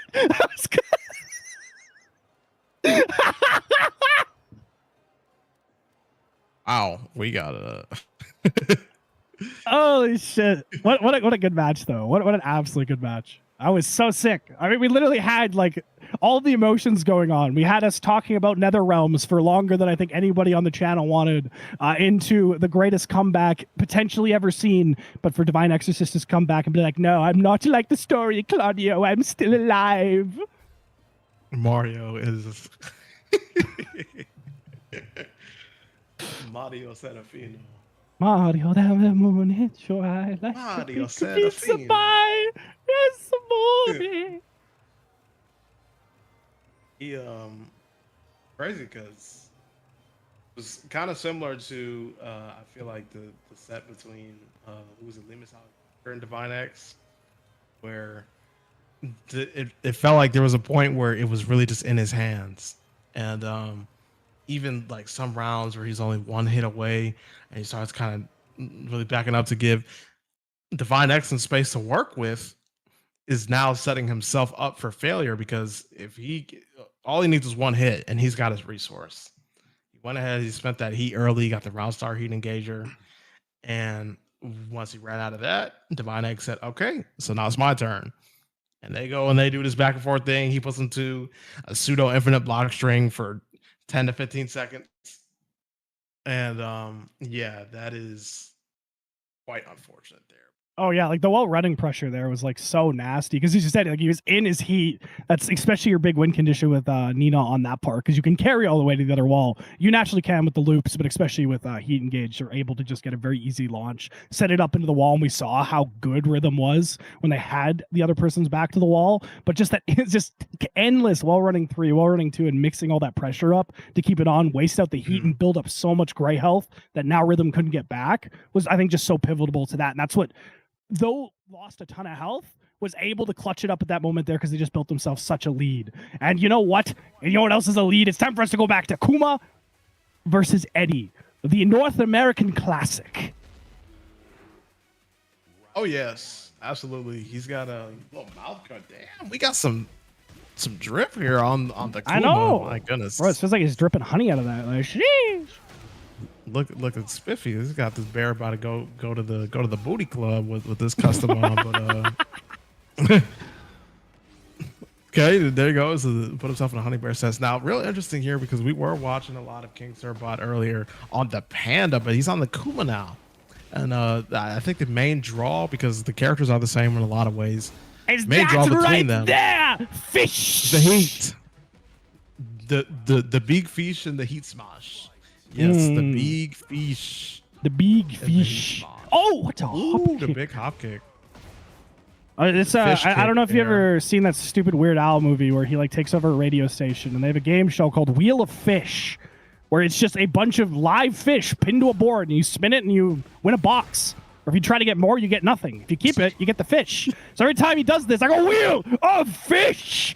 And it's brain rot. It's destroying me. It's ruined my marriage. It's ruined my gray health, like Alexander has up against the wall here. But unlike him, Alexander managed to not get filed for divorce. He fixed his marriage and is now taking control back of this match, getting King Surbot pushed towards the corner here. But nice little lows here. Surbot's like he's finding his opportunities and keeping that pressure on. Nice crush. A little bit of a low coming in here. I think Dick Jab gets out, but it's not evasive enough to get away from the little bear paw. Just bitch slapping him down to the ground there, saying, get the fuck on the ground. He's looking at his opponent while he's sitting there. He's like, all right, yeah, I'm waiting for the next round now. I mean, really, the custom is bringing out so much, I hate to sound like a zoomer, aura here that he is our receding hairline went 6 centimeters back. He's this may be a bit of the mental stack with the custom, because when you're beating somebody up as a bear looking like this, I mean, do you remember his I forget which second game it was it Tekken 4, Tekken 5, where he had the Air Jordan shoes? The fish! He couldn't get away. He tried to dance away from the fish. Oh, sorry, Tekken 2. Sorry, his outfit. What I really distracted by a dude getting hit I think it was across Tekken the 4 stage or with a it was Tekken fish. 5. Kuma had the Air Jordan shoes on. Oh, you're right. Yeah, they just dripped him up. One of the outfits. I feel like I feel like that was 4. Gold teeth. Okay, nice punch to the wall 74. Yeah, he burst is going to come out. Instantaneous cash out. Okay, so hopefully a good spend of the resource here, but I'm going to struggle to find out how. Decided to go for the hell sweep. He was +1 there off of the relaxed 1. Okay, and that reset there is actually really, really cool. So if they get up immediately, they get hit by it, they block it, they take a ton of chip, and you can't roll out of it on the ground. Like, you have to interact with it no matter what. It does drop your combo damage there, but it gives you such a sweet setup. And if it does counter hit by any way, full combo. Damn. Oh, there's the bear grab. And see, this is like we've been talking about a lot during the cast, but that's the stripping the gray health away there. A lot of characters have axe too, and that was one of the main things they gave Kuma a part of his buffs, because he was the chip damage character, but he really had no way to cash out on it. So now his grab, which is unbreakable from there, you can duck it of course, does allow him to chip out. Yes, absolutely there, and he's gonna be chipping away definitely at Lemus Alexander's gray health here, but he's starting to restore it now. It was one of the things we were talking about earlier. You can go ahead and decide to spend those resources to recover a bit of that health, and he has big handstand counter hit 3. Could be leaving him on the ground there, still being a bit more patient. +1 off of the relax 1, probably trying to set him up for that whiff! I'm guessing another 4-4-3. There you go. Oh yeah, trying to get that life lead. 4. Yeah, has 2 of the stocks. I think he's dead because of the wall. Oh no, it goes backwards, but he's still dead. Damn. Yeah, that reminded me of the Nina throw where she just like yeets you forward. Oh yeah, yep. This is essentially the same thing it looks like. The 4-4 heat engager would have been unsafe, but perhaps pressing that. Ooh. Giant QCF4 that is going to leave him, I believe, is +7 on block there. Oh, let's rip. Yeah, that's punishable. Anyway. I respect it though. It was in like a really dire strait there, and if he had got that counter hit, that's break the wall, take away to the other side, get a sick Oki setup, probably with the big slash like we were talking about. So I do respect that decision, especially when he's up on rounds. And especially, definitely is up on rounds, is going to be getting a lot of damage here. If he needs to spend this resource early, which I don't think he does, okay, we went ahead and did it, the 3+4. He might want to be just safe and try and get a second install. He tried, and he is going to come away with this one. Yes, the up 4-4 to get your BNB started. Very nice work there from Lemus Alexander to weather the storm against King Sarbot, whereas that first game was looking a little, I don't know. Well, I think that it kind of shows the parallel a lot where Alexander really was so patient this game. Like it looked like he was on offense a lot. Like he was doing stuff like this, but every time King Sarbot got on offense, he would maybe get like a low poke at the most, and then Alexander would find the read, would find a way out, and would just kind of keep poking his way through. So that first game, it was like an info game in the most literal sense, because Alexander looks so comfortable now. But yeah, like he gets a little bit of chip damage here, but he's winning out in these scramble situations. He's getting a lot more reward. Oh, it doesn't break the wall. Okay, what's the setup going to be here? Nice interrupt here, keeping the pressure on. Both of them looking to heat smash here. Oh, nice duck! What a beautiful duck there, and is going to get the round as a reward. Oh my goodness. Not talking about the Toronto rapper Drake, a beautiful duck. Absolutely wonderful duck there. Don't remind me he's from Canada. I don't want to acknowledge that. The down forward 1-3 going there with the tornado, who tries to set him up there with the wall rising off of the Vyncke to get the launcher, but the first hit, the second didn't. Wants to go for the back 3+4, nothing there. Gonna go ahead and keep it safe, going with that low. Well, yeah, he's just like completely in his head because we've talked about it a lot. Where Akuma or in Panda, you're really good for those big opportunities, those big interrupts, because they have small pokes that take away a little bit of health. But you see, they just don't amount to a lot, especially in comparison to Eddie, who's getting a lot of reward off this mix. So King Servbot not being able to find those big opportunities they need to get big cash outs, it's just letting Alexander get these tiny leads built up just off pokes. Because even right now, they're in the life lead, they're keeping this pressure going. But look, like he's not really scared to interact. He's not really willing to do anything. Okay, good punish on the rest there. Usually that's hard to punish because the pushback on it, but because they're right at the wall, don't have to worry about that. And King Servbot cashes out extremely well here. Ooh, nice low.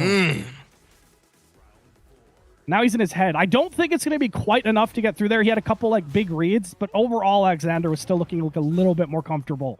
But if Servbot does get a good reading on his timing, it's going to be our typical little two-touch Kuma. Damn, was out of range for the first down forward 1-3 and still able to confirm it when he walked up to the wall to get that jab. And still now, King Servbot has escaped himself. Oh, I love that Oki. Look at how much that does. Damage on the fish. Woo! Oy! They interrupted the fish there. A rare circumstance. Oh, what? I love this character. What a... That was like the perfect combo. That was so sick. Like, he pulled him from sidewall on the entire other side, recorrected mid-combo because it was off axis slightly, and got the perfect splat, saved his tornado right till the end, and got exactly enough to kill. Like, that was just such great awareness. That just shows the caliber of player Alexander is, because he knew that situation to that, like, level that he wasn't even thinking about it. He just did it. So the caliber of player shows the caliber of soul, the history of the greatest story ever told. I kind of love that game, though. The caliber of Eddie Gordo here to really exercise his dominance against, never mind, the handstand 3+4. That was an option that he showed previously. So King Servbot going to be ready that time. Low mid, he was ready to block. On his defense is just so good. Like, yes, he's eating a lot of lows, but he's never getting hit by these big damage mids. Like, here, that's like a press kind of on the mash thing where King Servbot's doing a really good job. I think he can kill with heat here. Oh, not quite. Goes for the reset and gets sidestepped on it. Oh, man. But Alexander's defense is so good. Like, yes, he's eating lows, but it just does not matter with the way he's able to turn these situations around. Every heat has been him getting away from the fish, not being worried about electric. Like, this is the scariest it looks, and Alexander still finds a way out. Like, it's really on Servbot to find an answer to this, shut down this offense, but, like, actually be able to land some of these mids, because Alexander just gets his timing so well right now. Oh. I think that's a really important thing to mention. If this is the most threatening that the mix-up is going to look, then Lemus Alexander is in a position where he can really just kind of cruise through this matchup, because he seems to be owning a lot of these interactions here. He's getting the better of these exchanges, but King Servbot is not really placing, it's kind of the same thing that was happening against Rhythm earlier, enough pressure on him, as he is very familiar doing against his opponents, that he can confidently keep them on the back foot, just looking for opportunities to exploit. So if his opponent is going to be assuming that role, then we need to see how he is going to weather that storm. And it looks like Lemus Alexander was able to come away with this one. No round brown. I mean, not no round brown, but 3-0 there. Able to kind of go ahead and send King Servbot out of CSL Tekken 8 number 15. And I mean, he did have a pretty crazy run. He played incredibly well. I just think he was kind of starting to get overwhelmed there by opponents who were not phased by the stance mix and willing to play some small Tekken. Yeah, and you can really see like that duality of like the character as well, because when people haven't seen Akuma rather correctly dealt with, it looks like he can just play big all the time. He can use all these big moves, but you can see what happens when he needs to play small. Like his pokes don't do a lot of damage. Like he has to use like his hell sweep, which is just a plus on block move as opposed to like a knockdown or anything like that. So he has a lot of tools to kind of open you up, but you need to respect those. And if they're not a risk, they're not something you need to deal with, like we saw there, it's just, well, what, you're just going to block mid. There's nothing to worry about. So it really comes down to those. You need to understand the timing of your opponent, interrupting it, because yes, he would get the lows, but he would never get hit by a mid. You'd see him like he'd go for those like extended strings where it's like, okay, he's going to mash, because it looked like Alexander was being super active during that match, but in reality, he really wasn't on defense. He was playing quite passive and letting Robot like make Surbot, sorry, make those mistakes in order to punish them and then turn it around and take his own little offense. Because Eddie does get better damage off poking than Kuma in those situations. But without further ado, it's time for our losers finals, where we're going to have Alimus Alexander, who you just saw up here, going up against Oni Rhythm. Yes, indeed. Only Rhythm getting a lot of screen time here. Asuka cannot say the same in terms of story mode. This is Alimus Alexander versus Oni Rhythm here for the Losers Finals of CSL Tekken 8 number 15. Of course, I am joined here by the back end and Ernie and my co-caster here in Batman hat. Hello. Been quite a, I must say, even before we finish up this bracket going into the grand finals, man, this has been one of the most electric experiences I've had in the booth thus far. Just the humor, the back and forth has been amazing. Yeah, no, I completely agree. I love just when you can vibe with the cast. Like, yeah, usually you stumble through the first little bit, but once you find your rhythm, there's truly nothing more fun than this. Like, I love casting. It's way too much fun, and having people like you like in this is just what makes it so rewarding. The people you meet, I don't think I found better people. Like the FGC itself, wonderful. I love everybody here, but you get into the casters, we're a very special breed in both a good and very funny way. Bring a different flair to this whole hitting people in the video game thing. Exactly. Wait, you started to wake up there. They're going to catch up with the 4-4. Hold on, nope. Oh, what a punish! Taking a different approach to this dance here. Okay, has the heat dash as 8 well. seconds left on the clock.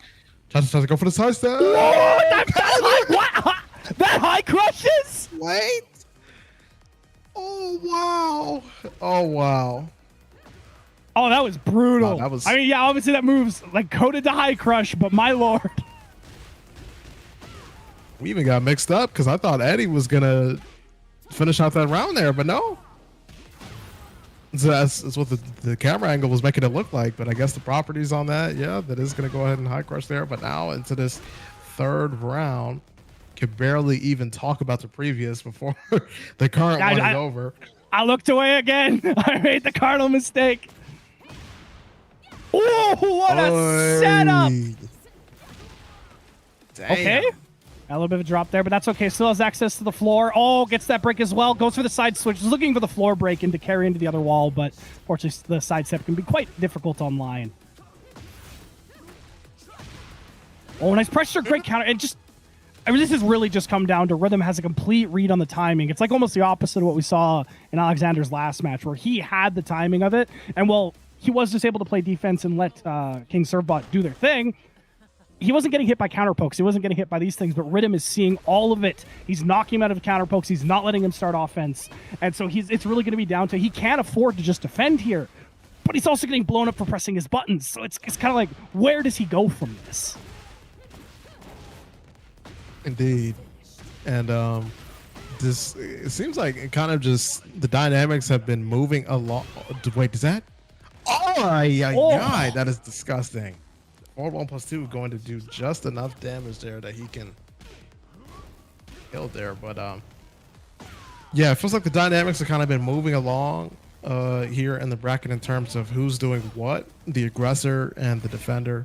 Alimus Alexander having done what Rhythm is currently doing to him to King Servbot. There's a whole lot of English going on there.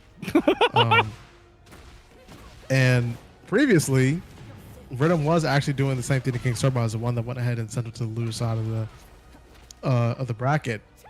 But as Alimus Alexander had to figure out how to navigate that matchup against the Bear, he's going to have to do the same thing against Nina here, but with a character with as much speed and as much opportunity to mix you up with actual scary mix and not just mind games. He is going to have to start thinking about how to move around that. And this is kind of like we talked about earlier, where the tier list cannot matter, but sometimes this highest level too, it's like how easy can you access your game plan and how strong is it? Where Kuma, it's like the buttons to do the thing are quite easy to interact with, but it's that nuance of understanding your opponent. How do you get in their head? Because the tools you're threatening with aren't that scary. Where Nina, you have just a really good basic tool set to threaten them with.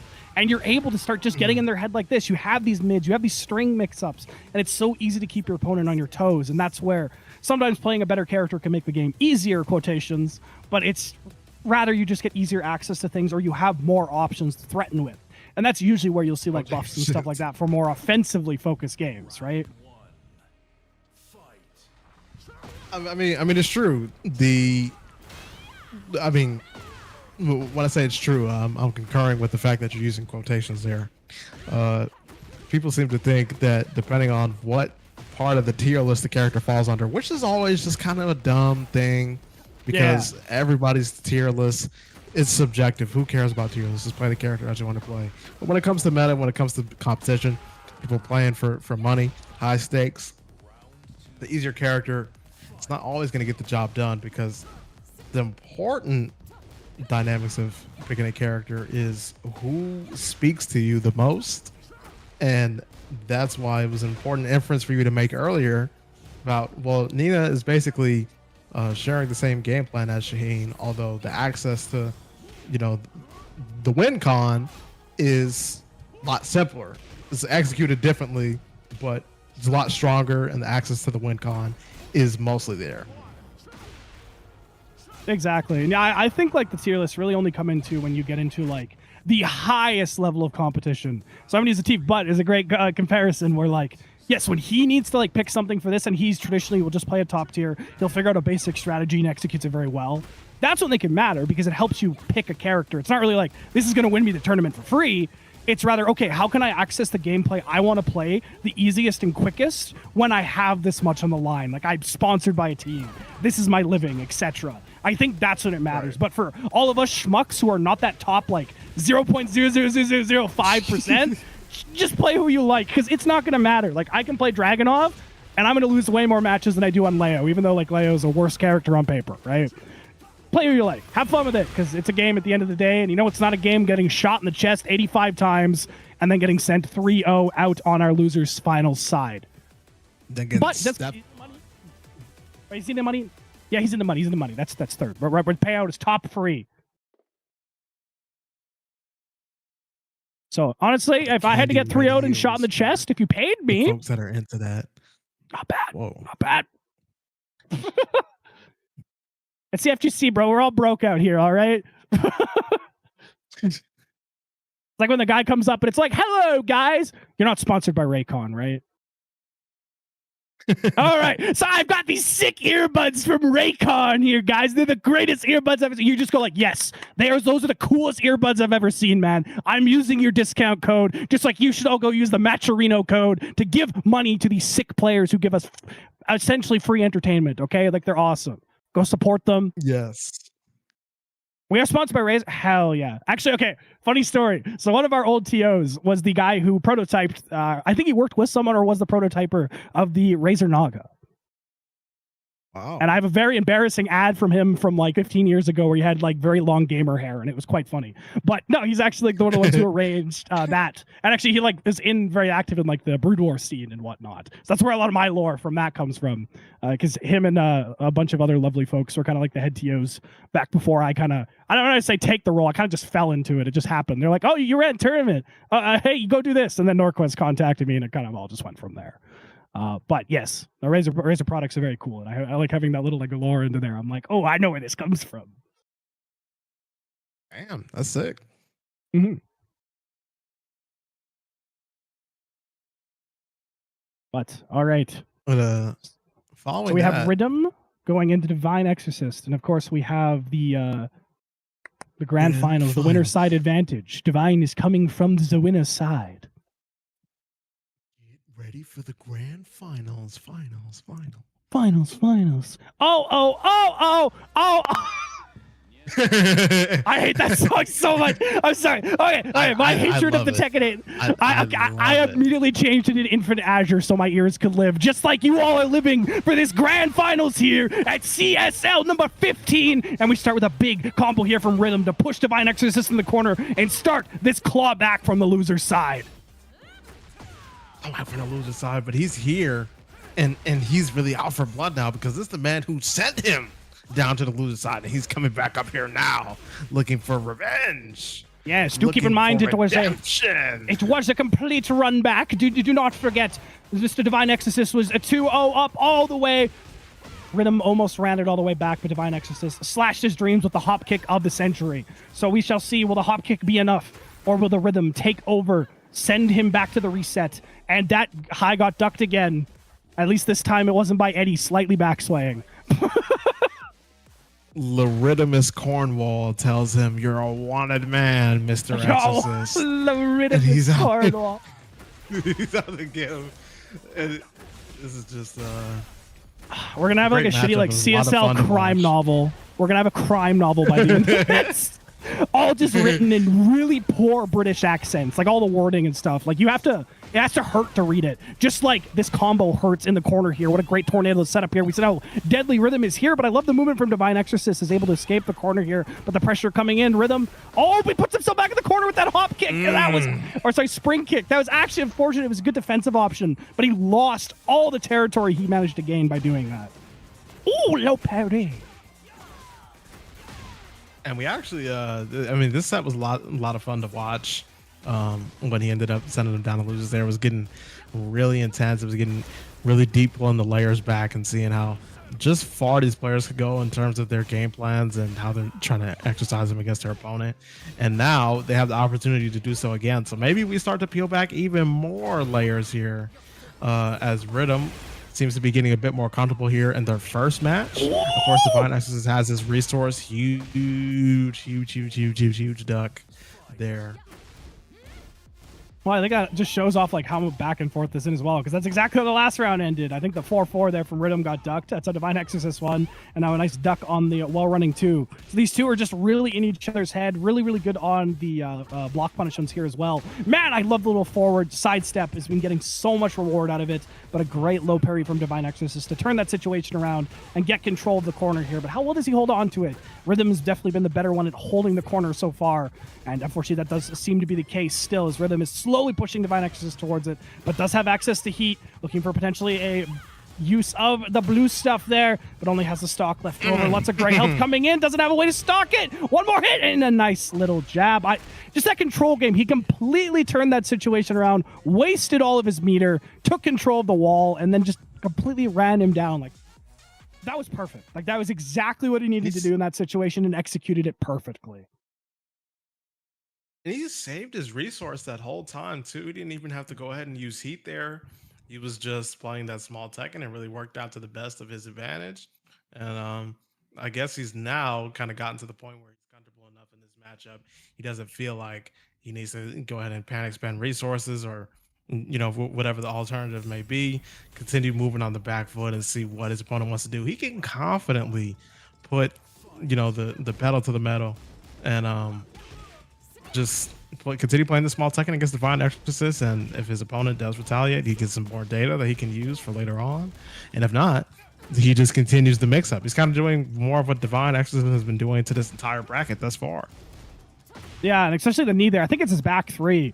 Like a very focal point is he's been trying to play around with the mix-up of going into the follow-up to mix Rhythm up, but it just hasn't worked every time, and every time Rhythm's got the punish, he's managed to counter hit him afterwards. So I think kind of the evolution we're going to see on pressure. That reset there was disgusting, by the way. That was guaranteed because it turned him away from back turn.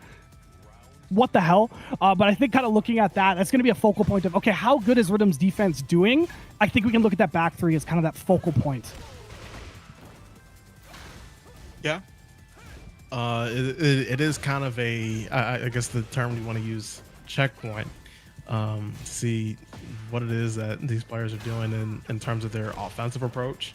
They like to use, you know, if a good offense is a good defense, those buttons that can get you out of trouble will be a hallmark of just how effective the offense is. You know, earlier we saw Serbot was trying to use the 1+2s and the 1-1-1 string against Rhythm when he knew that the pressure was getting a bit too oppressive. So these measurements of, okay, I'm starting to see that my opponent is not really afraid to kind of apply that game plan against me here. Let me see how I can fit myself in between this. Oh my God, what a step! But no, you're completely right. And I just love the reads he was doing there. It was like so fantastically done. But I like what he's mixing in now. He's doing a lot of lows.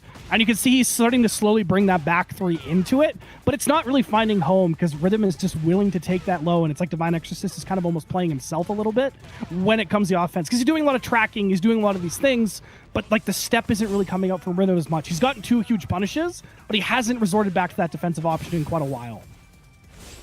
Mm-hmm. Yeah, see, he's going for like fuzzy ducks here, but it just uses the other low. Delays the timing. So actually, I don't know if it was on purpose, but that was a great adaptation to what was happening. Oh, I'm sure it was on purpose. Starting to really analyze how his opponent is reacting on the defensive end here. I'm trying to look for the right word. His habits, defensive habits here. And what he's noticing is that now, if he's not rushing to take his turn back, then he can delay a few of these options going in, because he knows that once he is taking his turn back, he won't have another opportunity to really start putting the pressure on him for, I don't know, 10, 15, 20 seconds. So using those delays, that is important. Go ahead and analyze the option of what your opponent is going to do before you press that button, because I mean, Divine X himself, we saw how many low parries that he was getting against Lemus Alexander earlier. You know, for the Eddie, and he went ahead and played the Clive. He was really struggling to hit those hell sweeps. As soon as he started taking it a lot lower in the Phoenix stance, then we noticed Divine Exorcist, he was starting to really get caught by those hell sweeps, and then the rest ensued. Mm-hmm. No, yeah, I completely agree. And you can see now the Rhythm's going back for like a lot of the side steps here. And they're kind of just trading back ones for the most part. Because though Divine Exorcist isn't really using like a sidestep heavy approach here, he's doing a lot of kind of just delayed button pressure. Oh, great punish there. Gets control of the wall. Yeah, looking to keep it safe here. Gets the activation. Both of them have Rage online. Probably not going to see it here with the low health totals. Just looking for a quick poke to get it out. Finishes the string. Obviously ends on a high there, but is a counter hit. Bait calls it out. Because as we've seen there, Divine was mostly going for kind of very active responses. He usually block the first few attacks, go for a press after, or he delay like a back one into it. So it was really good reads here by Rhythm to kind of get into it. So now he's managing to kind of get his pressure started again. And it's really going to be like, can Divine Exorcist keep up with this variation between sidestep and press that Rhythm's doing? Because he's not really blocking low all that much. But that's okay, because though Claudio has a couple good lows and some really bad ones, it's not getting him like a ton of reward because the counter hits are going in the way of Rhythm here. Yeah, absolutely. Just as you spoke it, he went ahead and got that counter hit. He's going to bring him to the wall, but it looks like he's just going to go ahead and take out that gray health, not getting the positioning anymore. The big wall standing punish there from Divine Exorcist now going to earn him some of this positioning. As we know the wall carry that Claudio has here. Absolutely, there's no question of if he's going to the wow. Okay, I am surprised he went with the sweep there. That was terrifying. I mean, it worked. Don't get me wrong, but like, oh my lord. Oh, got the counter hit. Didn't confirm. I was on his wake up too. That was ridiculous. Especially when he's like mostly been doing like mids or lows here. That definitely would have caught it as well. It's an interesting choice. I mean, again, it worked out. It's because it was so surprising. Okay, one more mix-up's all he needs. Yeah, just little low pressure here. Oh, but the counter hit! Oh, it's all he really needs. And this, we've seen how good Rhythm is at the wall there, but that drop might cost him. Great duck, but doesn't get the punish. No punish on the low. Oh, he does it again! Oh my God. For anyone that is unaware, that is very punishable. Oh no, it dropped because of the sidewall. Oh, he did everything right, but yeah, you have to adjust it for there. It's really... I think it's because you have to tornado so early into it. Usually you want a tornado on the wall if you can. It stabilizes it fairly well. But the guns have a ton of pushback, so it's really awkward to combo. Or even in that situation, if you're right on the corner. This is a really weird stage in terms of the wall interactions, because you have those rounded corners. And in terms of that, you probably even want a tornado before you get to the wall. But at least if you can, to the wall tornado, so that you get that guaranteed alignment correction and you get to finish your combo. But I mean, it's a 3D game. Oh my goodness, the spacing there, absolutely beautiful. The setup on try to go for that counter hit setup with the starburst, safe, get that up 4-4, perfect spacing in the range 1.5. But I do like it I mean, mixing it's in it's a 3D game and all the aspects you don't want it to be. Yes. I do like that he's mixing in like a lot of these like mids, but really it's like it's not coming into fruition here. He did that because he saw him press on the last one, but I almost just want more lows, just like over and over, because like Rhythm is not dealing with them, and especially stuff like sidestep 2. I can't remember what the input is for the double kick. That's plus. Are just doing him so much good. Yeah, like right there, like it spaces you out. Your plus, and you can just wait for the reaction here, because though Claudio's lows may not leave him in the best cases in some spots, it leaves him in a really good spacing. And when you have great whip punish tools and pressure tools like he has, you can take advantage of it.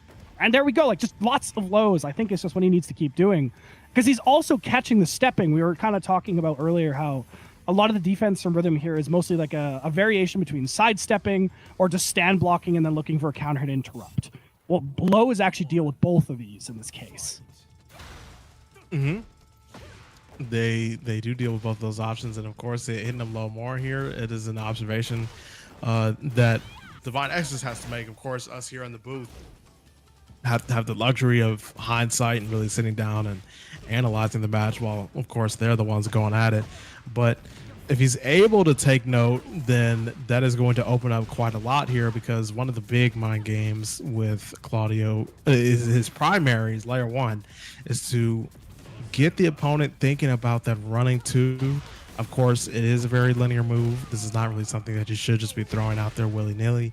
Rhythm has shown that he's not afraid to really step around and be comfortable in the neutral. But with that in mind, you know, once your opponent knows that you can start mixing in the back 1 and the up forward 4 are going to be your regular hit launcher, of course. You know, there's all kinds of stuff you can do in terms of the mind game from the wall running 2 with very rewarding mids. And if your opponent, you know, you don't have your opponent ducking as much, then of course the 2 solutions short would be to install the mind game with that wall running 2, or to start chipping away at those legs. Mm-hmm. Exactly. No, and I do love that he's kind of more focusing on like the back 1 here. As his like mid of choice. Like obviously still using back 3, he's keeping the pressure on, and he's using dashing moves to reorient. But back 1 is so pivotal because it does shut down the sidestep as well as trying to duck these lows. It also beats like a lot of counter hit timing just because it has crazy good range. But we see like when it does come into fruition, he's getting lows, he's getting punishes here. And that's where it's kind of turning around, because though he's using lows, they're slow. So now that Rhythm is putting this pressure on, applying these buttons, and not really like fishing for counter hits, he's more just taking his turn. You're seeing a lot of reward against the slower Tekken that Divine Exorcist is playing. And now he goes back to kind of quicker moves, and we can see how the dynamic changes yet again, back to the low game. But this small, just spaced out game here is so good from Rhythm, but that duck was absolutely gorgeous. Damn. Gonna be taking him all the way to the wall here. Something that Rhythm must consider a bit more here is Divine X is not afraid to duck. Just do the lows. His opponent's not really been afraid to duck. The King Sirbot the same way, not really afraid to duck and get those giant wall standing punishes, putting Rhythm in a compromising position. I guess he figures if he's more confident in neutral, then he won't have to really commit to low blocking as much. But if Divine Exorcist, like we've basically been discussing for, you know, a few minutes now, decides that he's going to take heed and start chipping away at him with those lows, then that's a new layer introduced to the mind game. This is actually historically something that I believe casters have been talking about with Rhythm, is that he's okay with getting hit low. And we're just kind of seeing more of that here. Yeah, because like he's willing to take that loss. He's like, okay, I'll let you have this. I'll concede this, because he knows it's leading to a behavior, right? As you just brought up too. But with just like these slow moves that he's leaning into so much, he was getting away that he was doing fantastic at. But the minute he started leaning on them, he started crutching on them. That's when Rhythm just would go back to that quick small tech and the great counter hit tools Nina has, or even just setting up like the sidestep counter hits, and was just able to apply so much pressure that way and turn that whole thing around. Because we went from like watching him just eat 6 lows to nonstop pressure that was never interrupted for like, I think it solved like 10 seconds straight. Mm-hmm. Yeah. And I mean, I guess that is kind of the thing here about what you kind of put it perfectly, what you're willing to concede, right?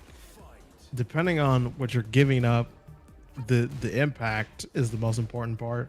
If he decides that eating lows is just not that big of an impact, that he's willing to give that up, then when he decides to, you know, go in on his opponent, then now whatever it is that he took from them before, whether it be the setups with the running two or the back one, trying to space him out, that he can get a big punish with the up forward four. He doesn't fear those setups enough that he's just going to stop his pressure and hold back a bit and try to gather more data. He's just going to go for pressure. Mm-hmm. Well, that's a big thing too. It's just the matchup as well, is considering like what are your lows? Because see, like Nina has like some really strong knockdown lows. Yes, they're high risk, but they can threaten a lot. Where that is a weakness of Claudio if he doesn't have like that premium knockdown low. He has good plus frame lows, he has good chip damage lows, but it's not enough to completely deviate your game plan. It's kind of like how Kuma doesn't have a lot of these like really scary lows. Like, I can't believe he died that quickly, my lord. It's just like these small lows to kind of chip away at you slowly because he has terrifying mids. Well, it's the exact same with Claudio as you see here. It's all about getting you to respect those mids. And when you have a player like Rhythm who is just willing to take the lows, it can be really difficult to mix those mids in when you're not going for a timing read instead of just like a raw mix-up or just a plus frame situation. Right. Ooh, nice. Counter 4-4. And that is going to be it. Yep. If he goes ahead and pops here, yep, and he can cash this out. No. Up kick? I want to work. Go. Okay. That could have gone real south. Let's see here. Perhaps he just wanted to gather a bit more data. Not sure, because he totally could have killed there. Bam, the down forward two coming out. And like that whole situation articulates like why back one is so important to Claudio's game plan. Because yes, he has all these lows that are tracking, but they're not able to completely shut around the stepping, and that's where back one comes in full fruition. But obviously fairly negative on block, not punishable, but it's a lose your turn kind of button, but that's what you get for having a huge mid. Oh my god. Yeah. Which then sets you up for bigger reads with ones like this. Big counter hit there. That Starboard is going to get him a giant payoff here. And the wall, but it drops out. He did try to duck against the wall there, but to no avail. I think he wanted to fuzzy. Ended up standing back up in time for it to hit. Oh my god, I forgot that low crushes. That was sick. Yes. This is low crush. Up 4-2. Oh, yeah. He kind of baited him. He didn't actually go for the confirm there. Usually that's negative, but obviously if you heat dash, you don't have to worry about that anymore. Oh, nice break. Doesn't get the wall position he wants. Oh, he ate the armor and didn't get punished for it. Yeah, there's the punish this time. Has access to all the heat in the world, and that is going to be Rhythm taking the game. Goodness. I mean, at this point, it's starting to look like he got sent to losers by accident, by choice. Because he came back here and he's on a tear now. He's absolutely looking way more comfortable than he was a second ago. Or not a second ago, but in the set that ended up sending him down to losers. Now putting on a clinic against the man that sent him there. So is definitely, yeah. I mean, he's a lot more comfortable. That's really all I can say here. He just looks like he's at home now. Oh yeah. This is my deception hat. I wear this to let people down. It's a good time. But no, I have like 6 Batman hats. The whole lore is I wore a Batman hat to my first local. And that is why I have that name, chat. And I thought it was funny, so I kept it. But now I have a Robin hat, so I can be an imposter. I know who's not being imposter, though. Rhythm, though. He's up here. He has reset this bracket, I'm pretty sure, and we are going the distance. Or is that just our first game? There's no way that was just our first game. Okay. That was the first of the run back. Yeah, okay, he got the reset. My brain was just like so engrossed in the matches. I was like, wait, time has stopped flowing again? Where are we?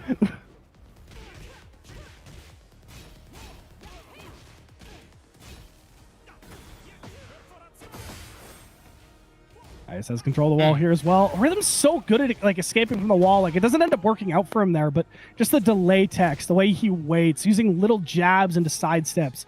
Like he's just been able to put Divine Exorcist into the wall almost every situation that Divine Exorcist has used heat to carry him there. Nice punish. Definitely has, and it can be to great benefit for either one of these players to not have to use any resources to gather or to gain positioning. And seemingly, I think one of a weakness that Divine X was kind of benefiting greatly from in their previous set was Rhythm's he was not apprehensive to using the heat. He was actually quite adamant in using heat, even if it was just at the beginning of the round. He got some round start heat engagers. Looked like it could have been going his way with snowballing a bit, and now he's like, okay, you don't have this resource, so it is my turn to play Tekken 8. And if both players can hold on to it, to kind of just stick. Oh my god! Oh, it's so important to get the right link here. Oh, okay. Yeah. I respect it though, because it was an awkward roll where the combo kind of dropped, and a lot of people will like do an extra input there, just because they're like, oh, I gotta finish this off. But really, really good patience there from Divine to get that going. And I do like that he started mixing in the lows near the end there. Like he was getting away with so many mids, which is fine, but it's just like he wasn't really getting a lot of damage added up. And now we're seeing it. He did just enough lows to get Rhythm kind of a bit terrified or mixing up his timing. And now he's profiting so well. Got him waiting. He actually had like almost 100% hit rate on that extension. You can just sidestep it. It's linear. Obviously, it's not that easy in the moment, but because he has other options he can do out of the blue stuff. Oh, that gets him back so much health. Has control of the wall. Okay. Oh my god, the movement there from Divine is so good. He takes complete control of the wall. Speaking of the devil, though, Rhythm takes the wall back. Gonna use the heat dash to get an activation here. Has control of it. Rhythm looking to put it down. In straight into the wall. Can't tech out of the extra damage. And that will be Rhythm tying it up 2-2 rounds here. One away from, are we gonna have a tied set in the rematch, or is Rhythm gonna take the run 2-0? Do keep in mind we were here before, but Divine Exorcist was the one in the driver's seat. Yes. But now, as a passenger, he's got to watch as Rhythm drives away to the... Wait, hold on. Okay, I might have been speaking too soon. Whoa! Yep. Tied up 1-1 apiece. What a great sidestep. Speaking a bit too soon there. Okay, I gotta wait for them to finish. Making indictments on who's going to come away with this one, because that's always what the commentators are doing. Commentators, we think we know what we're talking about, and then they kind of just start doing their own thing, and we're like, okay, wait, never mind.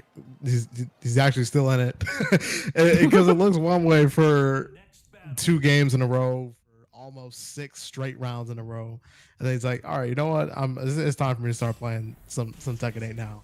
Well, that's definitely the advantage of coming out of winner's side as well. Like, you can have that kind of like big sweep, but if you did use it very informationally, it can come out fairly well, because I mean, I've highlighted it quite a lot, but it's this variation between mids and like lows here for Divine Exorcist for the most part. He's not really looking for like these huge counter hits. He's looking very much for side steps into big punishes, but it's just mid, keeping the pressure on relentlessly and forcing Rhythm to take defensive action. Because when Rhythm is in the control in the driver's seat, he's using a lot of small Tekken to poke him out. But Divine Exorcist is doing good jobs of spacing out his counter hits here, or going for big side steps like we saw at the end of the last round there. Absolutely, and that is going to be a game plan of Rhythm himself as well, is to be trying to space out those counter hits. He wasn't doing as much of a spacing thing as he was a timing thing, I want to say, because he's remaining in that same range that he wants to be in. Although when he's mixing up the timing on some of those the down forward 1 full crouch mix, then you see he'll start stepping back for a second, still mostly in the same range, but stepping back for a second was to get a lot of success on those counter hit 4-4s. We started seeing a lot of that, and even an opportunity to go into heat here, getting some naked heat engagers as a punish.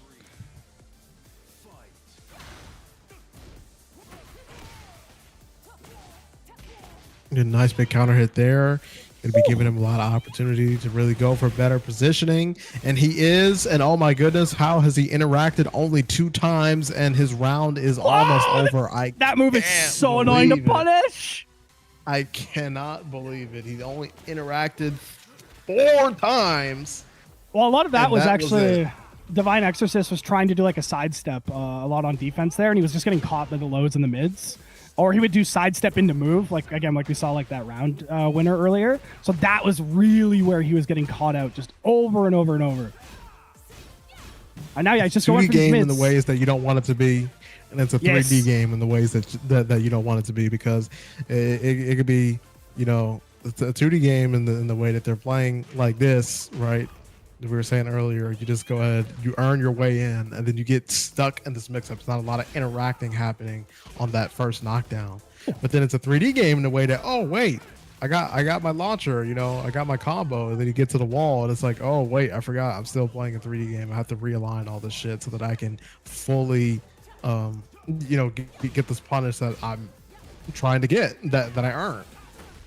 There's a really small thing there, but really, really good adaptation by Divine is you obviously down forward 2 covers the side, down forward 1 doesn't. Divine stepped that way, but canceled his sidestep early, so he was able to block the down forward 2 instead of getting launched by it. And that was really why he was able to even like get into that round there to potentially take the set up here. And it's just these are these small little adaptations that make the world of difference here. Like, yes, he's at the corner, but that use of the throw there, yes, he knows it's going to get broken, but he takes control of the wall, breaks the balcony, and now we're having him confirm all the way into the corner here. Now, Rhythm's been very good at escaping the corner. Can he continue his magic? Divine Exorcist is having none of it. No witchcraftery here. Takes control back of the wall and just looking for these lows, and oh my god, the second hit evades. No. And he's up 2-1 here. We saw it was a very, very clean sweep pre-reset, but Divine Exorcist is doing real good. But we've been here before, my friend. We've been here. We absolutely have, and quite literally, these 2 were playing already in a set, and we're revisiting now, but I think what's starting to happen is they're peeling back so many layers at this point. It's going to be quite difficult for them to really show an option that hasn't been displayed already, and because of that, I guess they're just really going to end up returning to neutral at some point. It is just getting very, very, very competitive to a point.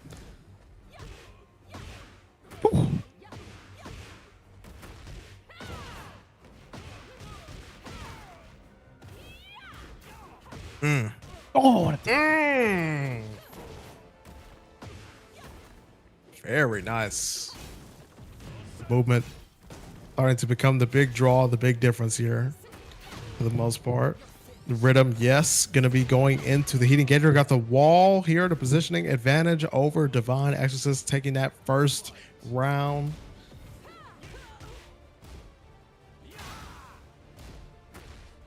Nothing there on the up forward 2. Now they're kind of spacing each other out. Really, both of them just looking to catch these side steps, as you see there, but Rhythm is the first to catch on to that pattern and gets a huge whip punish, control the wall here. Oh, that was kind of like a tech trap. That was sick. Oh, the throw counter hit. Very difficult to break in that situation. Probably just a quick little low to finish it off is my guess. Oh, nice sidestep. It still caught it. Yep, he tried. He definitely, I'd seen, he was anticipating the heat burst coming out from a Divine Exorcist, wanted to step that, still ended up blocking it anyways. Just this weird 3D stuff constantly going on, and you got these giant dragons, forces of demonic fantasy nature in the background, in this flaming volcano of a stage. Oh, excuse me, that's Fenrir. No, I'm kidding. I have no idea what they're called. Oh, no, it's Ifrit. It's Ifrit. Free, yeah, that's the big one. You know what else is a big one? That perfect rage art. Well, I was trying to figure out the name to a big dude. Rhythm becomes the big dude. We're tied up 2-2 here, looking to who is going to be our winner. I need your early hot takes. Who do you think's taking it? To be honest, from how this is looking, I think I'm gonna go with Rhythm. Yeah, I think I'm gonna go with Rhythm from how this is looking. I'm going with the hard pattern read where it's been like Divine Exorcist wins 2 games, Rhythm wins 2 to 3, and Divine Exorcist is on his 2. In theory, mathematically, we might get mixed. We might get mixed in the booth. Okay. I almost forgot that that was a Final Fantasy stage because Tekken 7 Devil's Pit is like literally just the same thing without the dragons in the background. Yes, it feels like the same. Oh, just the low. It's going to be down to see if, because usually how Rhythm adapts to this is he either goes for like a quick counter hit or quick interrupt tools. So I'm curious to see how he's going to do that. Is he going to play patient? Is he going to try and play his own low game? So Divine Exorcist seems to very much be on those lows at the moment here. Oh, that forward 1+2. That's the first time we've actually really seen it this set here that late in the reset. Oh, nice sidestep. Oh, yes. Okay. Activation. 4-4. There. Now just looking for tiny little hits on either side here. Just a very nice, like, fairly patient for an aggressive game. They're both just staying on each other. Oh my god, one more hit, but that's going to knock him really far away. Resets into neutral. Probably looking for the low to finish it off here, but no, back one goes in it. And you see that Divine Exorcist was so in control in that first game here, but I think he kept trying to mix in these lows because Rhythm was being so active, he wasn't able to get anything started here. Yeah, that does track the last one. Oh my god, what a low parry.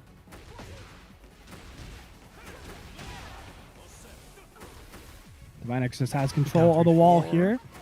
Pushing in those lows. Has the blue stuff, but the guns are going to let him get a nice little wall spot here. I love the adaptations. Going to be able to carry there. All these little micro side steps to fix the combos. No little drop at the end there, but it's okay. It's a technical setup. Gets that gray health off. Charges up, keeping the pressure on. He is spent. Divine Exorcist still has access to heat. Still has the premium Claudio panic move. Oh, it tracked to him. That was tragic. Doesn't manage to get more off of that. Activation comes in. Rhythm's probably just looking for the sidestep there. Jumps off the back of the cage, but doesn't get punished for his teeth. And the spacing! Divine Exorcist just isn't able to get any offense started, and Rhythm is 1 round away from taking this home. But Divine Exorcist trying to not go down without a fight. Gets that early blue stuff activation. Yeah, looking for it. Doesn't let it rip. Oh, yes. That's... Okay. It's a very great decision there for him to not finish that string, knowing that Rhythm was off axis. He could have went for a big punish there, perhaps a back 1+4. He's seen very quick to make that that decision, adjusting there, knowing now that this is just to be in this position at this point in the bracket. Oh yeah, it's all guaranteed. All right, he's one more hit away. He's in the Tekken 8 position. But no, Divine gets out. He needs one more hit. Rhythm is looking for it. Doesn't get the punish on that. Oh, and just a simple jab is all it needs. And Rhythm is the winner of CSL Tekken number 15. Runs it all the way back from losers. Flips the script from the previous winners finals. And we're all good to go here. My man has won the Great Matcherino pot. And I couldn't have asked for a better match. That was beautiful. A great basic fundamentalist Tekken gonna be winning us this bracket. No modern fighter slop here, just two good faith Tekken players playing Tekken. Lots of adjustments made there. They're really pulling back layers and trying to get deep into the teeth of what their opponent, the other player, wanted to do. And I believe they were starting to do so for quite a bit up until the point of when they already know, okay, you showed me this much. His opponent thinking the same thing. You know, you showed me this much. And then, like we were saying earlier, by the time that you get past that initial barrier, you just start to play the player. And they got a lot of playing each other there, just based off of the minutia in the matchup, like the spacing where, you know, Rhythm is trying to get those counter hits, and like we just seen right there with Divine Exorcist, he decided, well, okay, you know what? If I'm not able to land this counter here, I need to cancel and hold this back and return to neutral, because if I get punished here, that's going to be a really, really bad thing. So yeah, they really they just peeled back a lot.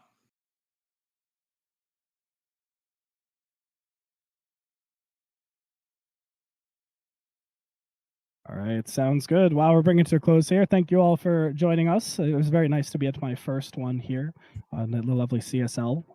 I know they do StarCraft stuff too, so now I will need to check that out as well, because I love that silly little game. But yeah, I was Batman Hat. You can find me most social media as Batman Hat or John the Batman Hat. I help run tournaments and commentate and stuff like that up here in lovely Edmonton, Alberta, Canada. So if you're in the area and you want to get connected to anyone in that area or connected to anywhere in Canada, because I think I have tracked down all the Discords, just hit me up. I got you. We have a lot of great talent here. It's just very hidden because we're so satellited. But without further ado, Mr. Shifu, if you'd like to bring us out, shill the things you need, it's all on you, my friend. I just went ahead and typed in the chat there. If you want to go ahead and follow my Twitch, and you can find the links to my other stuff there. But if not, that's fine. I haven't really streamed in like 6 months anyway. It was a really fun bracket, and shout out to the folks, to the guy back here on production running the whole thing. Shout out to my co-caster here in Batman Hat. It was a lot of fun doing this bracket, absolute. And yeah, you know, I hope to be back here on for CSL 16. Awesome. All right, well, take care, everybody. Have a good night, and don't eat yellow snow, as they say up here in Canada. Whatever the